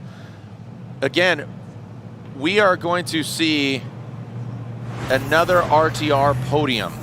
Will it be first? Will it be second? We know at minimum they're going to be one is going to be second place. That's just incredible. Yeah. You know, if you got team orders, LZ takes the hit, you know, because James Deane, again, fourth in points coming into this round. Wow. You went there. Of course I went there. I mean, everybody's thinking it. You know, I mean, we thought that with Von Gittin Jr. and Chelsea, and they got into it. So obviously there's no team orders. No, exactly. Yeah, I mean, I've always known the teams to be like, look, best man wins. Yep. You know, and I think that's what will come out here. Yeah, I have to think that's the way it's going to go. And the way both are driving, it's a coin toss. I really think that LZ could take out James Deane. They know each other's machine. They know what each other are capable of. This is going to be exciting to watch. James Deane out front. Adam LZ, again, James Deane, 3-time champion, 3 years in a row. We haven't seen him for a few years. And now here he is, big initiation, nasty initiation from that AutoZone Mustang RTR. Now to that second outside zone. Adam LZ throws some spark. He drops into formation. Big, massive angle. Looks like Adam LZ grips up a little bit, but then he yanks on the handbrake, allowing the car to slide back in outside zone 2, past the inner clip into outside zone 3. And you see James getting all the way out there. LZ a little bit choppy in outside zone 2 and 3. Found the sweet spot, but it took a little bit of time, a little bit of massaging, kind of that little shiatsu massage. Well, I think this is one of those runs where you would agree that it's pretty clear if you're a spotter what you need to tell James and LZ to do on this second run. Right there is an opportunity for James to do better in the chase. And from the lead perspective, you could see that James was just on that second hash mark, could have got into that zone a little bit earlier, but overall, really, really solid there. And I mean, basically, you could just shortcut it and say, you pretty much need to have a 100-point qualifying run, and you pretty much need to be door-to-door, because that's how close these battles are. But there's enough, I think, mistakes from both sides for the drivers to be able to put together a quick strategy in this 15-second turnaround and go out there and attack. Here's what's also interesting, fun fact. If Matt Field takes down Simon Olsen, we'll see 2 RTR cars on the podium, because LZ and James Deane both out-qualified Simon Olsen. Wow. Yeah. So making it real clear. Yeah, that's what we do, man. We're trying to be concise, just everything's fine. I mean, this has just been one heck of an event, and you know what? Everybody's fighting for it. Everybody wants to win. That's going to be a restart. So the strobe lights go off. Adam LZ looks like might have rolled the light. So yeah, I mean, behind the scenes, we've seen a couple protests here and there. They, some, even before, right? I mean, how do we start the 16? Yeah. We had a rerun, right? Yeah. We had the second half of Denofa and Stooky. Yep. Jonathan Cash, remember? Yep. DB the tire. Nope. Go throw him back out there. Now in 16, you know, there's a lot of activity up here in the booth. You know, spotters coming over. Ryan Lontaine was, you know, let's just call it what it is, sitting on his hands the other day, but today his hands are all over the place, man. He has just been talking to a lot of spotters, a lot of insight, a lot of perspective. This is certainly not a job that you want to have, all of us and the judges, and you know, if you have anxiety, if you have problems with stress. Everything's fine. Everything's fine. Here we go. Adam LZ, James Deane, RTR. An RTR vehicle will win. Holy cow! Adam LZ with the nasty backwards entry. James Deane overcooks it. He goes way off course, re-enters the picture. Adam LZ with an insano entry. What the heck was that? Let's back it up and roll the tape. Adam LZ goes for this gangster-ass backwards entry, and James Deane overshoots it. Completely uncharacteristic. Sparks are flying. What were you saying about stress? Look at Adam. I mean, look at this guy. You can almost see the smirk underneath his helmet there. Look at the bumper trail. Look at the bumper hanging off. The right-hand drive Ford Mustang. All right, so huge initiation. That's 4 tires off for Deane there. So, but here's the thing. Our race control just tapped me on the shoulder and said, hold on a second. So I don't know what's going on with that, but if we're just looking at the run, Deane initiates and goes completely off course, and that would be an incomplete. Let's take a look at it again. He hits the wall, 1, 2, 3, 4. Goodness gracious. Yeah, way off. What happened? All right, so again, Pat Gentili, he is up here in the booth. He's tapping the judges on the shoulder. Don't know exactly what happened, if it was track or what. You know, I'm really wondering how James Deane went off course. I'm seeing the car get disrupted. Was there something on course? Might have hit something. Watch James Deane's front right wheel. You see it hop a little bit. I don't know if that was initiation or if there was something there. But again, crazy event. Adam LZ.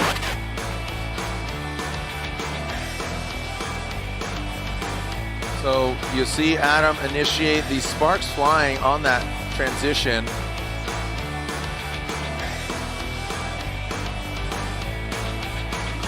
Wow.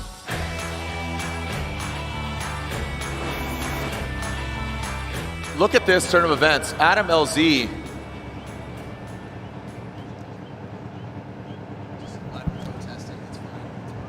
All right, so yeah, so again, we are analyzing what's going down. They're talking about obviously the debris that both Adam and James Deane brought onto the course. Still trying to analyze what went down. Maybe a cone was hit is what I'm hearing, and that might have been a restart by Adam LZ out front. But slide him left for James Deane or right for Adam LZ, and here we go. Looks like moving on is Adam LZ. LZ gets the win. Adam LZ moves on to the finals.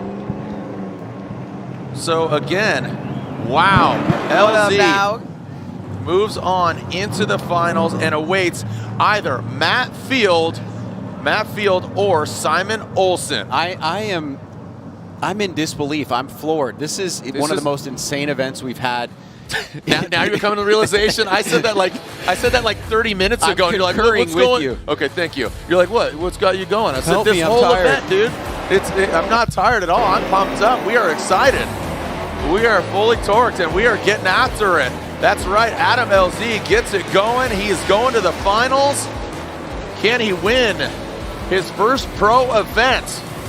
And at the helm of an RTR Ford Mustang. No team orders here, kids. Those Nitto tires took him to the finals. Now, LZ waits in the wings. Olsen or Field after a one more time battle. Who is going against LZ in the final? Simon Olsen from Norway or the Beast from the Bay, Matt Field. As LZ backs it in, fresh Nitto tires.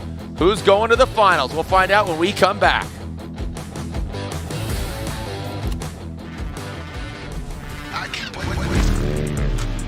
Rockstar Energy gets me energized so I can go out and send it. pass along.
I watched my first race yesterday.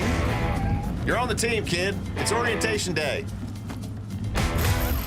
Hey, new guy, let's get you up to speed. Lunchtime!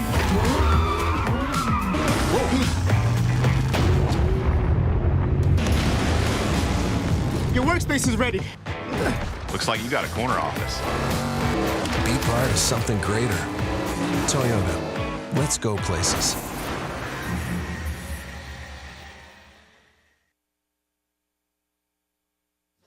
Wow, if you're just joining us, sorry, but we've been partying here in New Jersey, man. The Garden State. Baby, we were born to run because Connecticut's own Adam LZ is in the finals for his first ever FD podium, and it's guaranteed at minimum second place, but it could be a win here in Jersey. Goodness gracious. Yeah, and also consider this. Simon Olsen getting his, not first podium, but he could potentially go to the finals.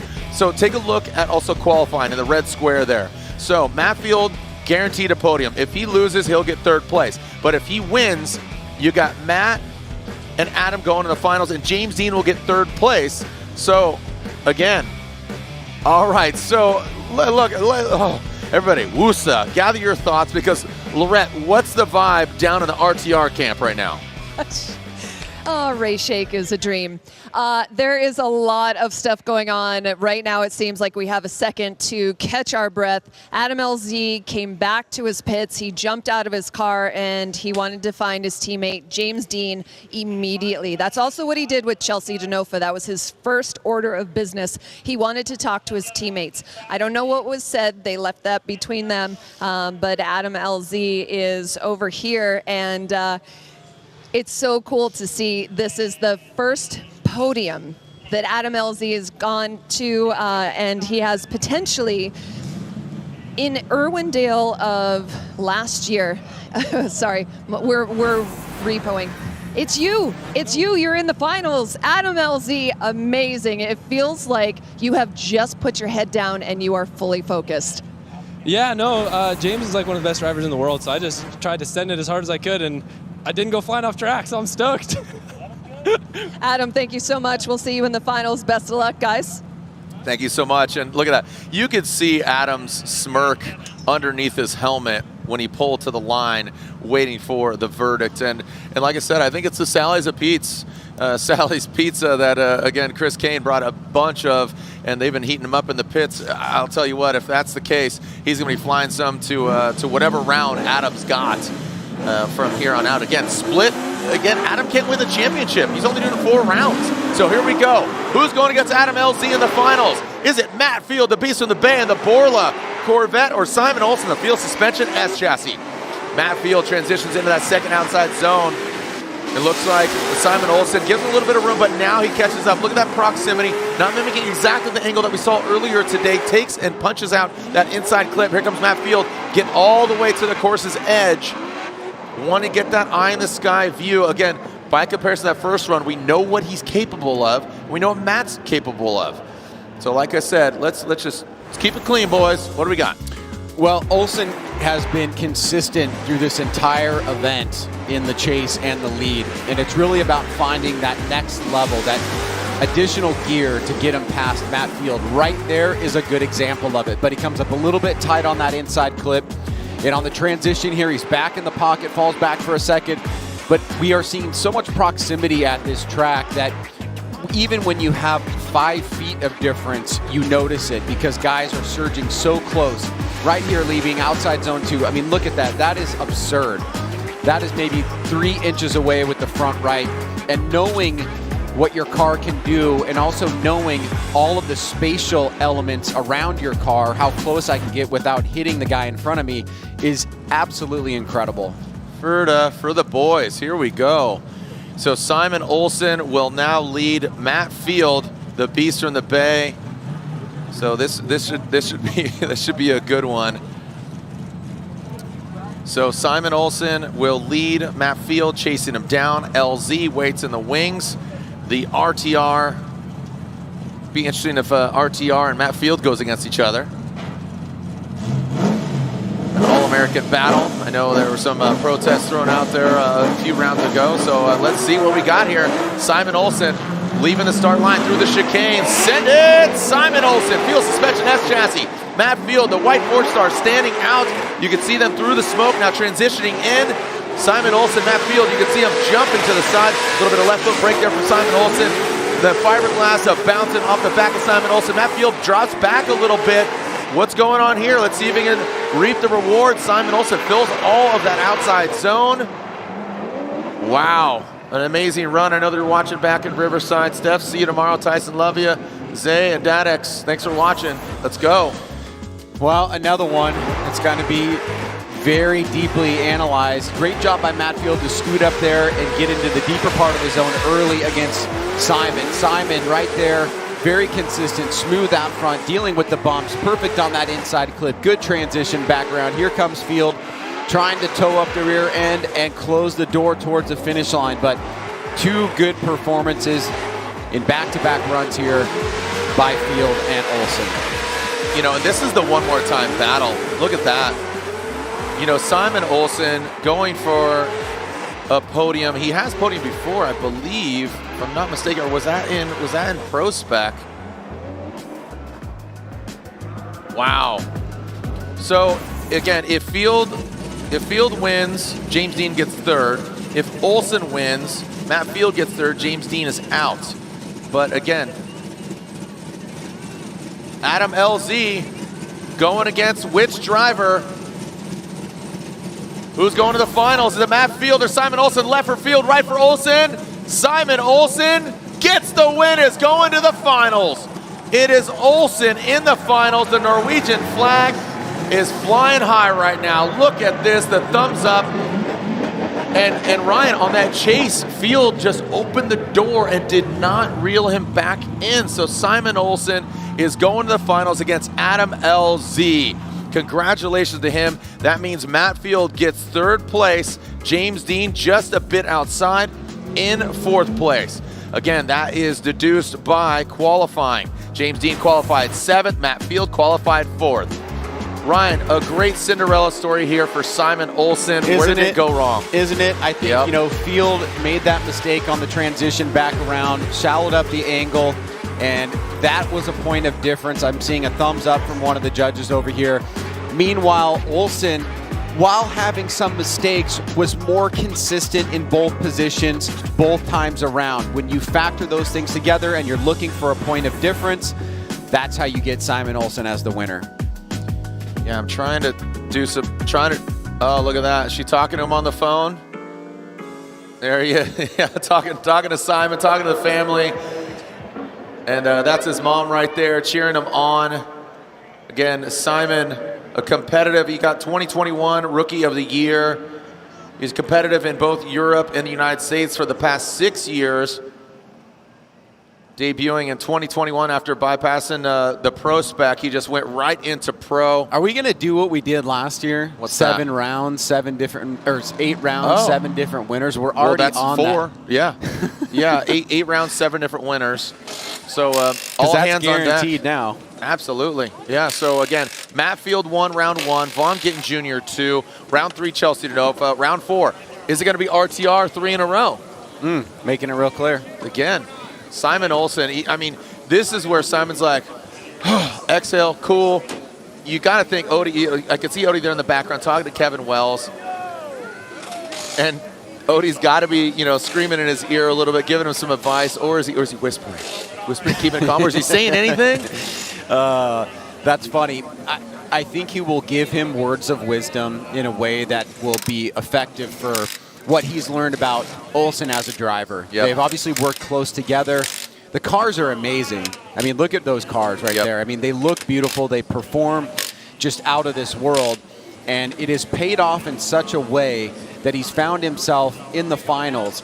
On the other side of the bracket, we have what most people, let's be honest, would not consider a driver of Adam LZ's caliber to make it to the finals. What we've always known, what people in the know have always known, is that Adam is an incredible driver. Yep. And it just takes the right timing, the right opportunity, and getting things set up in the car in the way that he needs to for this to happen. The evidence of that was that last initiation against James Deane. Did you ever expect to see something that amazing come out of nowhere from Adam? Well, if you watch any of his videos, if you know his history, you know all that stuff's possible. And now he's manifesting it here in competition on the biggest stage in the world. Yeah, it's great. I'm trying to do some quick research. I know we've passed Simon Olsen some trophies before. I'm trying to recount. Obviously not a win, or not an overall win, but I believe he's been on the box before. If we can get our analysts to do some research and find that out. But you could see trying to keep the car cool. That, we saw that earlier with both Osbo and Simon Olsen. And you could see the lenses of Simon Olsen being strapped on there. So again, keeping it cool. The temperature's rising, but again, trying to keep and stay cool. There is Odie Bakchis in the back. Kevin Wells, we're seeing again, just trying to keep the engine cool. You happen to find yourself in a very unique position. You are probably the only person in the history of the sport that's watched every single competition run. And when we look at the standings of where we are right now, I'm just curious, and I am really curious. What stands out to you about this 20th season so far? It could be anybody. Usually on paper, no offense to anybody, you're kind of like, okay, I know who's going to be in 16. And here we are. Here's Fred. Simon Olsen was 14th coming to this round of competition. He's going to be in the top 5. He's going to jump up. I think anybody could, like I said, you look at 32. All right, here's going to be in 16. 8 gets a little bit more difficult. 4, TBD. But after 20 years of competition, the 32 is not just an easy pass. Here's Frederick Osbo, our points leader, getting knocked out against Ken Gushi. And that was his own mistake. That was him just messing up. Somebody who's so automatic takes himself out. And that's just where it's at overall. So. It is amazing. I've been so blessed to, not in the past year, but for moments like what we have here tonight to sit alongside of you and do this commentary. And it is a different experience. Like sitting out as an AD and doing what I've been doing last year and parts of this year, it's what I need to be doing. It's not as fun. This is way cooler. I mean, being in the mix, in the moment, trying to tell these stories, I understand why you keep coming back and doing it, because it is very addictive, and I can certainly appreciate all of your commitments to the sport, especially as we find ourselves in the 20th season. Appreciate that, man. Thank you so much. Game, respect, game. And again, thank you for all that you've created with Formula Drift, and I wouldn't be where I'm at if it wasn't Formula Drift. I'm so proud of all the drivers, of the teams, of the sponsors that have dedicated budgets and allocated time, money, energy, activations, with the official this, the official that. The list goes on, and the Drift family that has just been extended across the globe. And, we've gained new fans here tonight. We're live streaming. We're live on MAV TV, and kicking off our 20th season. It starts where it has for the last 10 plus years, Long Beach, California. That's where our offices were for so many years, and it's just down the street now. But an unforgiving track that says, hey, give me that car. I'm going to eat that thing up, man. It's like the green wall, right? Let's talk about Fenway. That's a big, menacing wall. But when you hit a home run over it, that is invigorating. That's what it is. When you conquer the unforgiving streets of Long Beach, you've done something. If you've survived and moved on to Atlanta, we've seen cars written off, from Darren McNamara of yesterday to Ryan Tuerck rattling his cage, and for Matt Field coming back after a whole offseason, probably dwelling and thinking about what went wrong in Irwindale. Yeah. How can I better that? He comes out swinging. He gets the win. And going to Atlanta was, as you know, very emotional for me. There's Matt Field, emotional for him, but going to Atlanta, seeing such a sentimental head-to-head in the finals. Two OGs of the sport, and we're at 2004, and coincidentally, both on the podium, 1 and 2. Well, they alternate. There they are. I had my son in the building. I'm crying. I couldn't say goodbye because I didn't want to say goodbye because It was just such an electric night. I'm not crying tonight. Englishtown, I'm a California kid. E-Town, you can have it, man. This humidity kills me. But here's two East Coast kids that have made a career. I mean, Chris Forsberg just recently, yesterday, he drifts the first ever Nismo Nissan Z4 Nissan. That came out. Vaughn Gittin Jr., the Carroll Shelby of our generation right now. He could potentially have 3 RTR Mustangs in a row. I go on forever, Ryan. I don't know what you're looking for right now, but I know we're looking for, we're looking for an overall winner. RTR making so much noise. Chelsea Denofa making noise on social media, on the track, off the track. The passion runs deep for these guys. And as much as all the purists, it's kind of like skateboarding. Dude, you're a sellout, bro. Why are you doing this, right? Tony Hawk isn't a sellout. He's a sell-up, man. He has monetized his passion. And these drivers, it's an aspiration for a lot of drivers. It's not everybody's bag, but Formula Drift is the premier international drifting sanctioning body. 1,000 horsepower machines, whatever you're into. It could be the car builds, it could be the engineering, it could be the drivers, it could be the personalities, it could be the combination of the engine and the fabrication. It could be the destinations, 8 rounds of competition. It could be the championship, or it could be the underdog. Regardless, you can find a sweet spot to enjoy Formula Drift from your perspective. Back to your point, perspective for me, being up here in the booth. Thank you so much, Ryan Sage, and of course, Jim Lau, you guys co-founders, and now Ryan, you president. Here we are, man, and we're seeing, 2 newcomers who neither have won around a competition after a crazy, wacky event. One will be a winner here in New Jersey.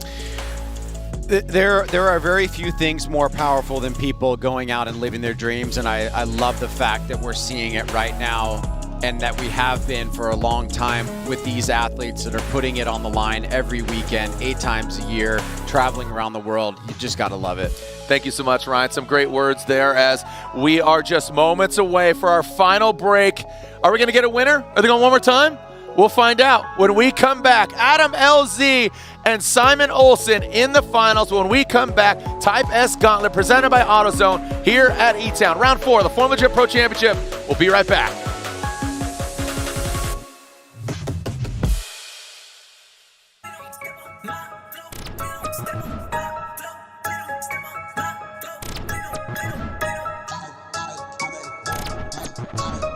This is Tuerck Motorsport. Driving too fast, I don't wanna wait. We driving the days, we stepping in late. Nothing but blind and real the tape. Let's be alive and we gonna skate. Let's be alive and we gonna Holy skate. You wanted to ride, you wanted to ride.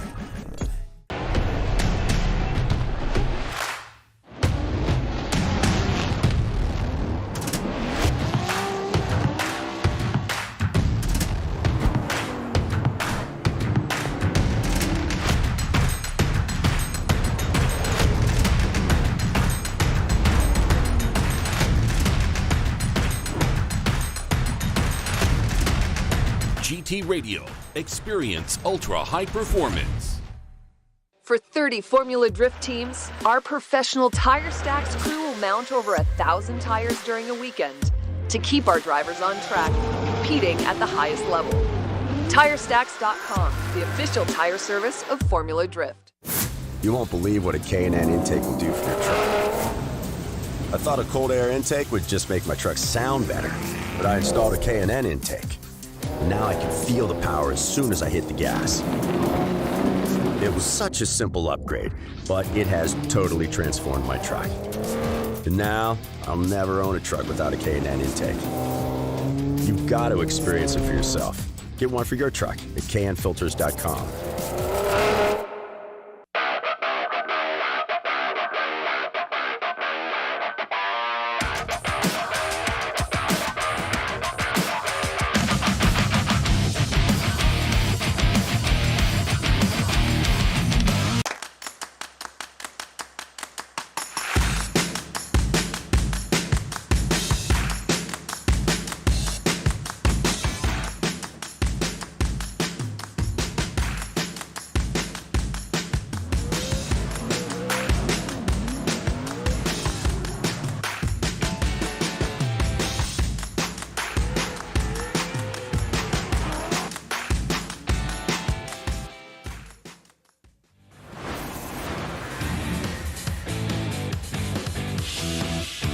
This is it. The finals are set. The lights are on. The fans are still here. Who is going to win? Simon Olsen, who, from what I understand, still doesn't have power steering. His forearms feel like he's Popeye. This gentleman's eating, it looks like he's eating some spinach as opposed to Adam LZ eating that salad as a pizza. So, hey, real quick request from the photographers. Everybody, turn on your lights on your phone. All right, so let's light up the track for this final battle. And you can film it too. Right? So again, normally when you go to a dark place, you try to take a picture and do the flash. Not the case here. We want to light up the track. We want to light up the finals here because it's about to get lit. Courtesy of UN Type S, the official lighting of Formula Drift. Simon Olsen, Adam LZ, neither have had a Formula Drift overall win. And one of them is going to make history. 4 rounds, 4 different winners. We know that for sure. So again, Matt Field wins in Long Beach. We see Vaughn Gittin Jr. win in Atlanta, Chelsea Denofa in Orlando, and either Norwegian driver Simon Olsen on the debut of this new chassis or Adam LZ in the all-new 2024 Ford Mustang RTR. If RTR wins, that's 3 in a row for Ready to Rock RTR. Is Simon Olsen going to play spoiler alert? Well, again, LZ qualified 11th. Olsen qualified 24th. Adam LZ will lead. Turn on your phone lights, light up the track here at E-Town. We are ready to send it. Making sure the lights are on the vehicles. And we are going to yell send it on 3 as loud as possible so everybody knows. E-Town knows how to party. Simon Olsen feels suspension. Norwegian pilot, Vortex Supercharged LS thumbs up from our cameraman, the RTR R Spec 5 FD on Nitto tires. Drift HQ. NGK. We are ready to send it on 3. Let's yell send it as loud as possible. Light up the night with your phones. 1, 2, 3, send it! Here we go. Adam LZ, Simon Olsen in the finals. 1, making history. Oh, bow, bow, bow. Oh, man. Oh, there it is, rolling through the start. Did he hit a cone or he did hit a cone? So just to clarify, he hit a cone. He sent it too hard. He just oversent it.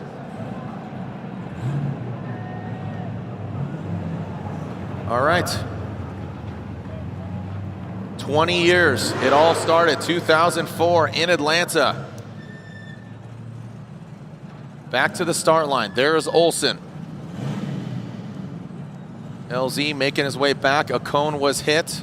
Strike 1. Again, this is the only stick and ball reference we got. 3 strikes and you're out. It's got to be such a... Yeah. It's like that automatic, you know, we got the VTEC. All right, let's see. I'll send it. Get those lights back out. Light it up. I know my man Lewis L2, he's taking the photos. And we are ready to send it once again. LZ will lead, making history. The LZ fanatics are going nuts on 3. 1, 2, 3. Send it. Here we go.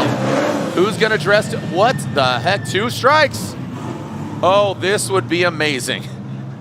That would only just be the icing on the crazy cake. The cream-filled cupcake that is Formula Drift New Jersey. So 2 strikes. Was that a cone or did he roll it now?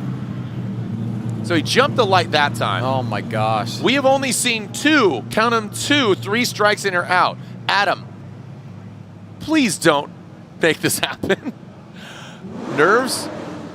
So again, 3 strikes and you're out. So the way you can get a strike is either you jump before the lights are extinguished or you hit a cone.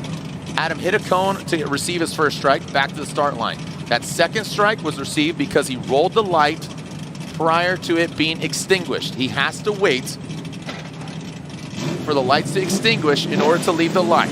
Let's get a clean start. Adam LZ, light up the night.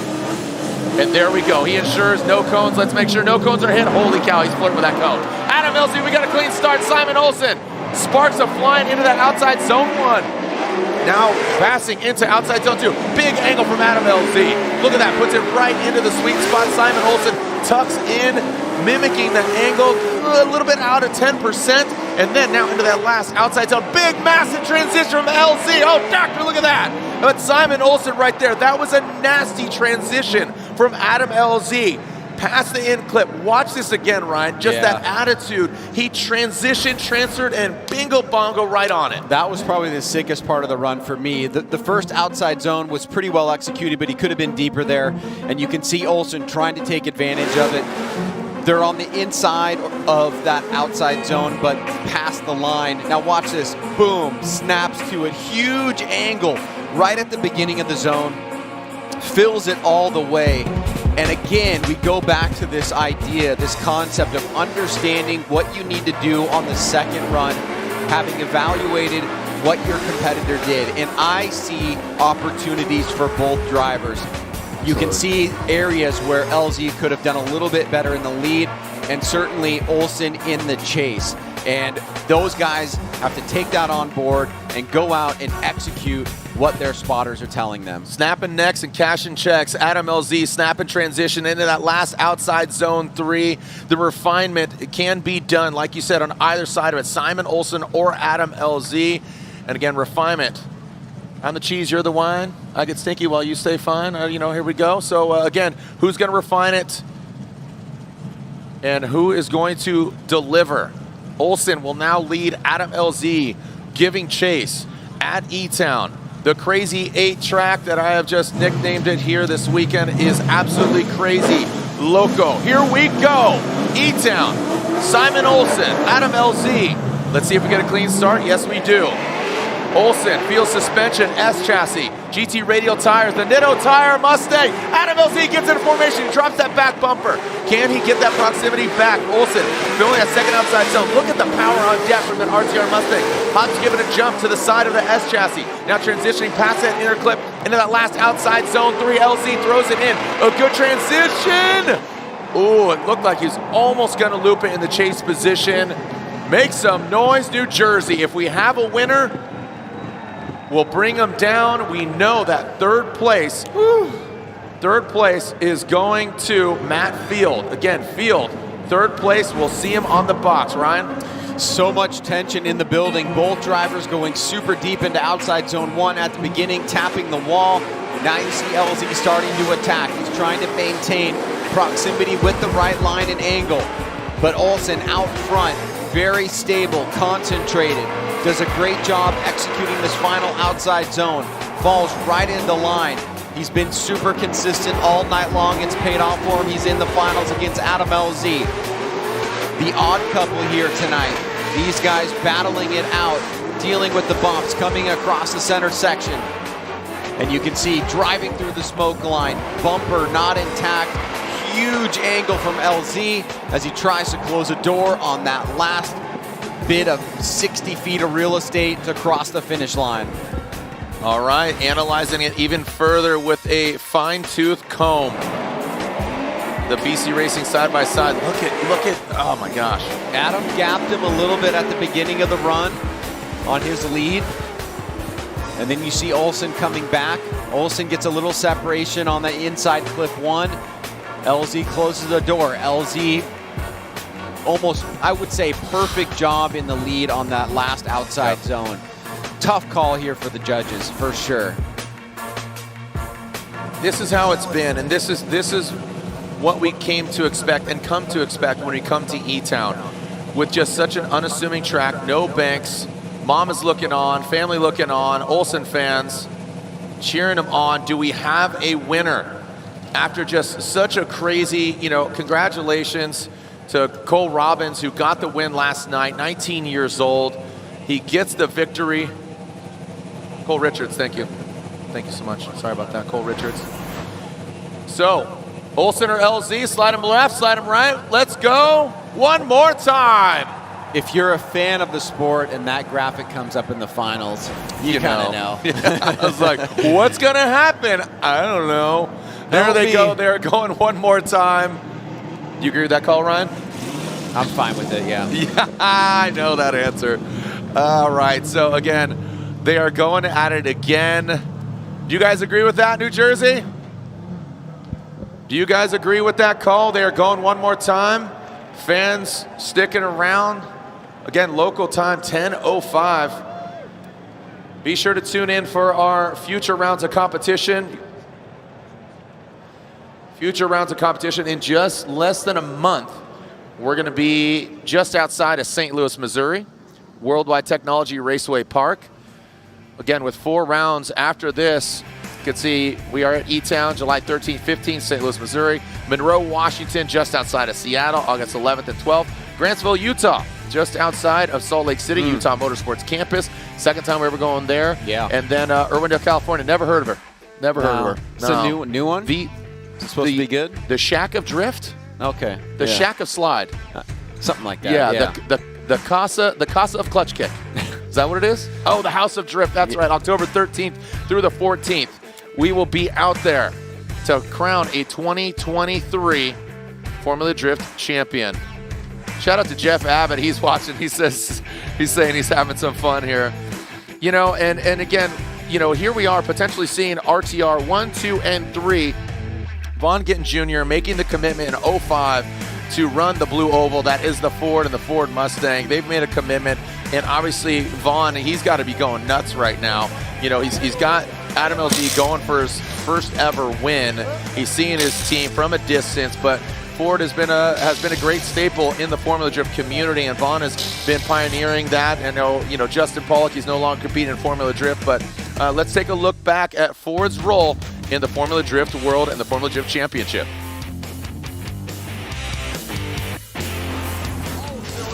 We stroll into Wall, New Jersey for our second to last stop. With less than 50 points separating the top 3, it's nothing but a crowd pleaser here on Formula Drift.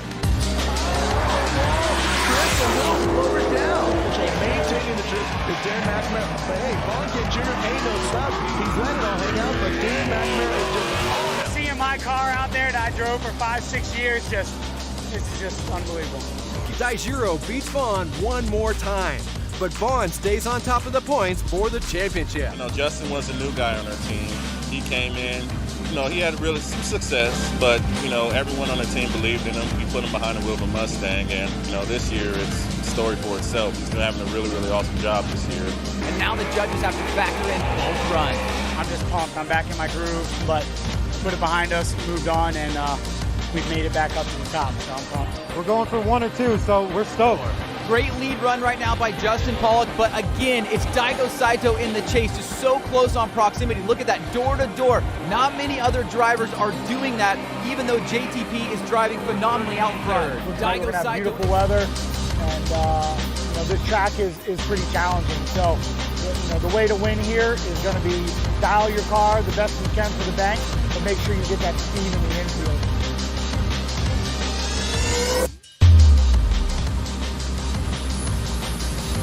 Past that front clip, here we go. Final opportunity for a lasting impression here by both these drivers as Forsberg extends out and there by both drivers, as you said, Jared. But look at the pressure here by JTP. Matfield out front, trying to make one more go at it here as they come through this last turn. I was right there on his door. He pulled me a little bit on the run-up, but I closed it immediately, got on him, Every transition was like within inches of him. I gave him a couple little bumps, but ended up finishing all right. Thuro Masayama put on one heck of a run ages ago, but look at Chelsea Denofa. You see the attitude of the car. You see him get into formation. Masayama for a little more angle at it. And Chelsea maxing out the angle. Let's see this transition. How do they handle this?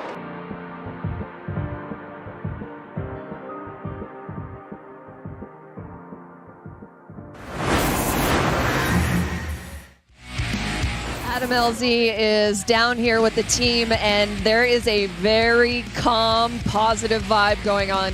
So Adam was watching the live stream. He was watching the battles back because he wanted to see what he could do better in this next battle with Simon Olsen. And you can see the thumbs up. He's talking to James right now. But they changed the nitrous, and yeah, I was just looking for some other things that they did, but again, everything is really cool, calm, collected down here, and a really well-oiled machine, and Adam LZ just getting in that headspace, ready for this one more time battle with Simon Olsen.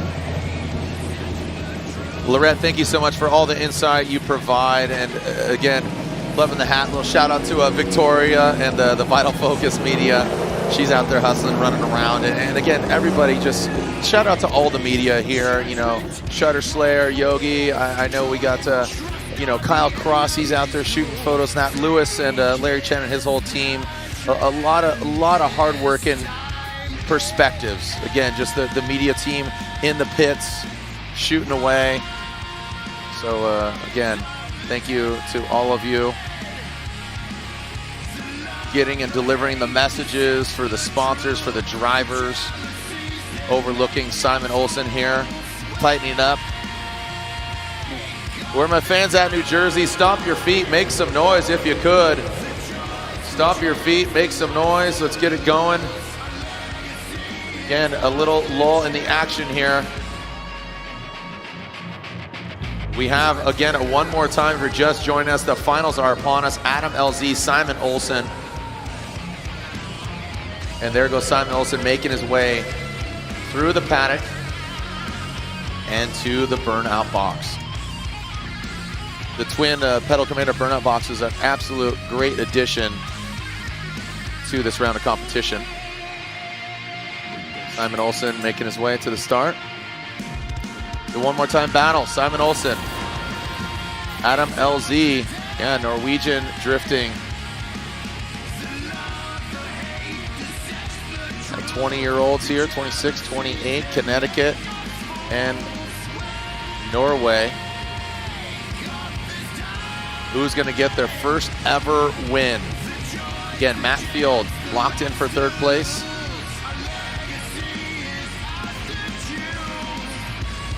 Adam LZ seems like he's having one heck of a good time.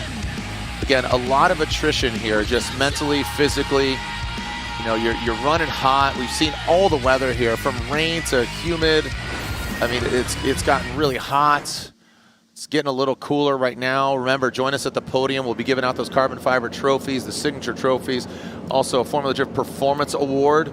That is awarded to a driver that just exceeded, you know, not so much expectations, but just had that little, what we like to call X factor, even in qualifying. Just either a fantastic story or just something contributing to the Formula Drift DNA of something exciting, or, you know, perseverance. Just all of those elements combined. So Ryan Sage, president, has created the Formula Drift. Yeah, we got a lot of fans tuning in, so tell your friends, tune in live. Adam LZ is in the finals. Can't wait to see what kind of graphic t-shirt he's going to make or something for this to commemorate, you know, his potential. I mean, again, you know, he's guaranteed, you know, podium. But again, the Naps, thank you for opening their doors to us. They have their own events here called The Gambler. What's going through your mind, Ryan? His palms are sweaty. These weak arms are heavy. There's vomit on his sweater already. Mom spaghetti. Yeah, it's one of those. Doom, doom, doom, doom, doom, doom. This is one of those moments. You only get one shot. You don't get a lot of these. It is very difficult to be successful in drifting consistently because there are so many.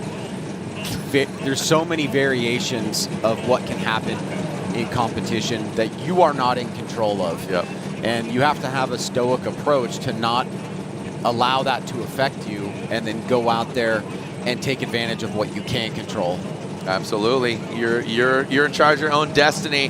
Here we go. The lights are on. The spotters over here are getting loud. Adam LZ, Simon Olsen, let's send it. A one more time battle. Adam LZ leaves the start line, and a cone was hit. Gosh darn it. Jeez Louise. Just pedal it through the start chicane, Adam. A cone was hit. You're killing me, Smalls. Oh boy. You only get 8 shots. So you got 2 strikes on the first. Got a strike now. This is the one more time battle. Yo, what do you guys think? You guys are on the big screen there, homeboys. You got VIP passes. They're coming out. Yo, that's you, dog. Yo, look at us. Whoop, whoop. Yo, let's go. Let's go. That's what kids say these days, right? Let's go. Yeah, it is. It's big. Yeah, it's a big thing. I've actually kind of like got addicted to it too. Yeah. Well, let's go. All right, we are about to send it. Adam, don't roll the light. Don't hit a cone. Let's get a clean start. Soap on a rope, but keep it clean. Send it. Adam LZ, the RTR Mustang, Spec 5 FD. We got a clean start. Simon Olsen shoots down into that first outside zone. Big, nasty entry by Adam LZ. Simon Olsen getting buried in the smoke into that second outside zone. Adam LZ feels all of the middle tire smoke in his face. Simon Olsen diving in good proximity, not mimicking the exact angle now in that final. There's that snappy transition, sends it into that final outside zone. Adam LZ counters across the finish line. A good, clean run. Let's take a look at it again, Ryan. I like what you say about opportunity. Both drivers are definitely locked in, but LZ has been managing that initiation better than I've seen a lot of drivers here tonight. It's a huge, snappy initiation rate to angle. On the outside zone 2, he comes out a little bit early. That allows Olsen to take advantage of it. Great rate to angle on the transition back around. Olsen a little bit tighter on the inside. So once again, very similar story to the first time around. There are areas where either driver can take advantage, especially outside zone 2. I think in the chase position, we could see LZ try to go a little bit deeper, and we can also see Simon go deeper in the lead. So we'll switch things up as now Adam LZ will chase down Olsen. Olsen will lead, LZ chasing him down. GT Radial, Nitto Tire, Field Suspension, BC Racing. The LS Supercharged Powered S chassis. Is this it? Are they going one more time? I'm going to make a prediction. It's going to come down to that third outside zone. Who has that? Who has it dialed? If LZ nails that chase in the third outside zone, I think it's going to be his. But Simon Olsen, he's going to push back. Simon Olsen, good initiation by him. First zone into second outside zone. Adam LZ drops into formation, very similar. But look, he is mimicking the angle right there. He finds himself deep in the pocket. How are they going to handle this last outside zone? I'm telling you, this is going to be a telltale sign. Who dials it in? And look at that. He goes deep into that outside zone. Both the drivers into that third outside zone. That's the exclamation point. That is your last impression on the judges. Good job by both these guys. Look at Simon. LZ, very stoic, collecting his thoughts. Didn't just happen. Again, if you're a fan, Ryan has said, and the drivers come up, slide them left or right, they're going to go one more time. The judges certainly have so much responsibility in their hands, and they just are not compensated enough to take on this level of stress. Right there, Adam just absolutely dials it in, gets super close, doesn't make a huge mistake. We see a back and forth, tit-for-tat battle between these drivers. Both guys having opportunities to do better than their competitor in the previous runs. Does that make a difference? Does that surging attack make a difference for the judges? Do we get ourselves a result? Is there enough to justify a winner?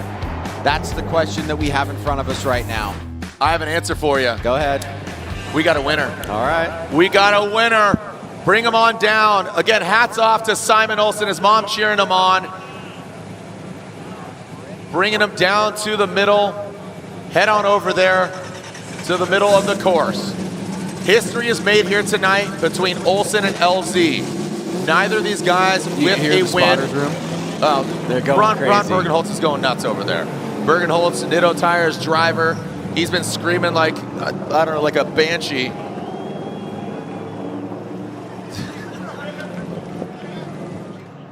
So, a lot of excitement here in the stands, online. Norwegian, the Viking energy, the Viking blood is strong. Hats off to Simon Olsen. Hats off to Adam LZ. Both these guys sending it. And now join them, third place, Matt Field. And here we are. All three of the drivers pulling up our podium finish. New Jersey, make some noise for all three of our drivers as they step outside of their vehicles. All, again, the pro spec drivers. You already know what's up? I know what's up. All right. Yep. Again, congratulations to Cole Richards last night for that victory. His first ever win in the Link Engine Management Pro Spec Championship. We're officially at the halfway point after this round for both the Link Engine Management Pro Spec and the Pro Championship. Join us at St. Louis, Seattle, Utah, and Irwindale. 4 more rounds left. High fives, hugs all around. Now let's announce our podium finishers here at round 4 of the round 4 of the Formula Drift Pro Championship, the Type S Gauntlet presented by AutoZone. Third place here at round 4 of the Formula Drift Pro Championship. Third place goes to Matt the Beast from the Bay Field.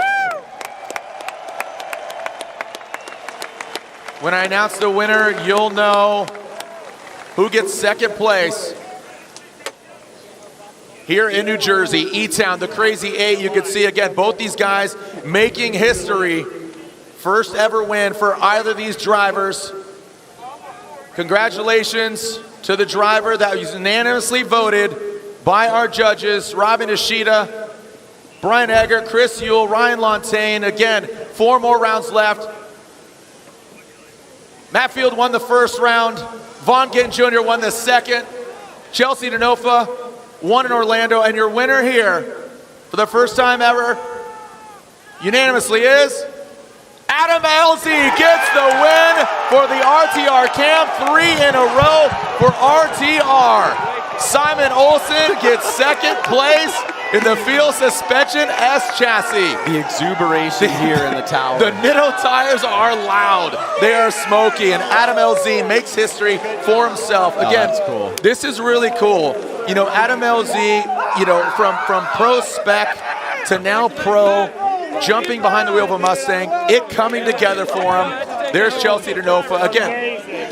And again, Simon Olsen, second place, the Norwegian flag. His mom's in the building. Some great driving collectively overall. A very treacherous, unique, wild event, Ryan. Again, hats off to Adam LZ, Simon Olsen, Matt Field in third. Pretty nuts. It is absolutely insane. I cannot wait to hear what Lorette Nickel is going to ask our drivers. Is she down there right now? Yeah, I see her right there. Lorette, down to you. Guys, you can imagine the celebration down here is absolutely wild, and your teammates almost losing their voice, screaming for you as soon as you were announced the winner. I feel like as soon as Jared said your name, you just crossed your arms like you couldn't believe it. But Adam, you have been working so hard for this moment. You have been dreaming about it. How does the reality match up? No, it's great. It definitely felt surreal, but for me, like the more I drive, the better I feel, and every battle, it just got more and more fun. And by the end, I'm like, man, let's go one more time. This is so good. I love that. And you found so much consistency tonight. Is there something that you can attribute that to? One thing that a couple people have commented on that I think helps a lot, I've been driving another car that like I have to drive flat out, and I've kind of taken that and done the same thing with this car, and it works real good. Real good. Adam LZ, congratulations. His first ever win, making history. So happy for you. Ladies and gentlemen, your winner here, round number 4, Adam LZ. Look at that. It seems like he's having fun, Ryan. That's what I really love about it. Adam LZ, smile on his face, his signature mustache. He's got his own signature Ford Performance hat. Vaughn Gittin Jr. is a leader, and I know Ron Bergenholtz from Nitto Tires. We're going to give out some trophies, but your closing thoughts. Again, Adam LZ making history. Simon Olsen second. Matt Field shaking things up a little bit, you know, as far as the championship standings. What are your thoughts? The first ever purpose-built drift course. These guys here at E-Town did a huge investment in pushing this sport forward, and we've gotten to see some incredible events over the years, And look at this, Simon Olsen jumps up into the top 5. It is going to be a crazy finish to the year. We're only halfway done as Matt Field retains his lead. Not retains, he gains his lead. He got it over Osbo. Osbo goes down to third. Gets his lead. Osbo moves down to third. And who knows what can happen for the rest of the year. 4 more rounds. We're only at the halfway point, right? It's not downhill from here. It's sideways from here. That's right, because anybody could win. 4 rounds, 4 different winners.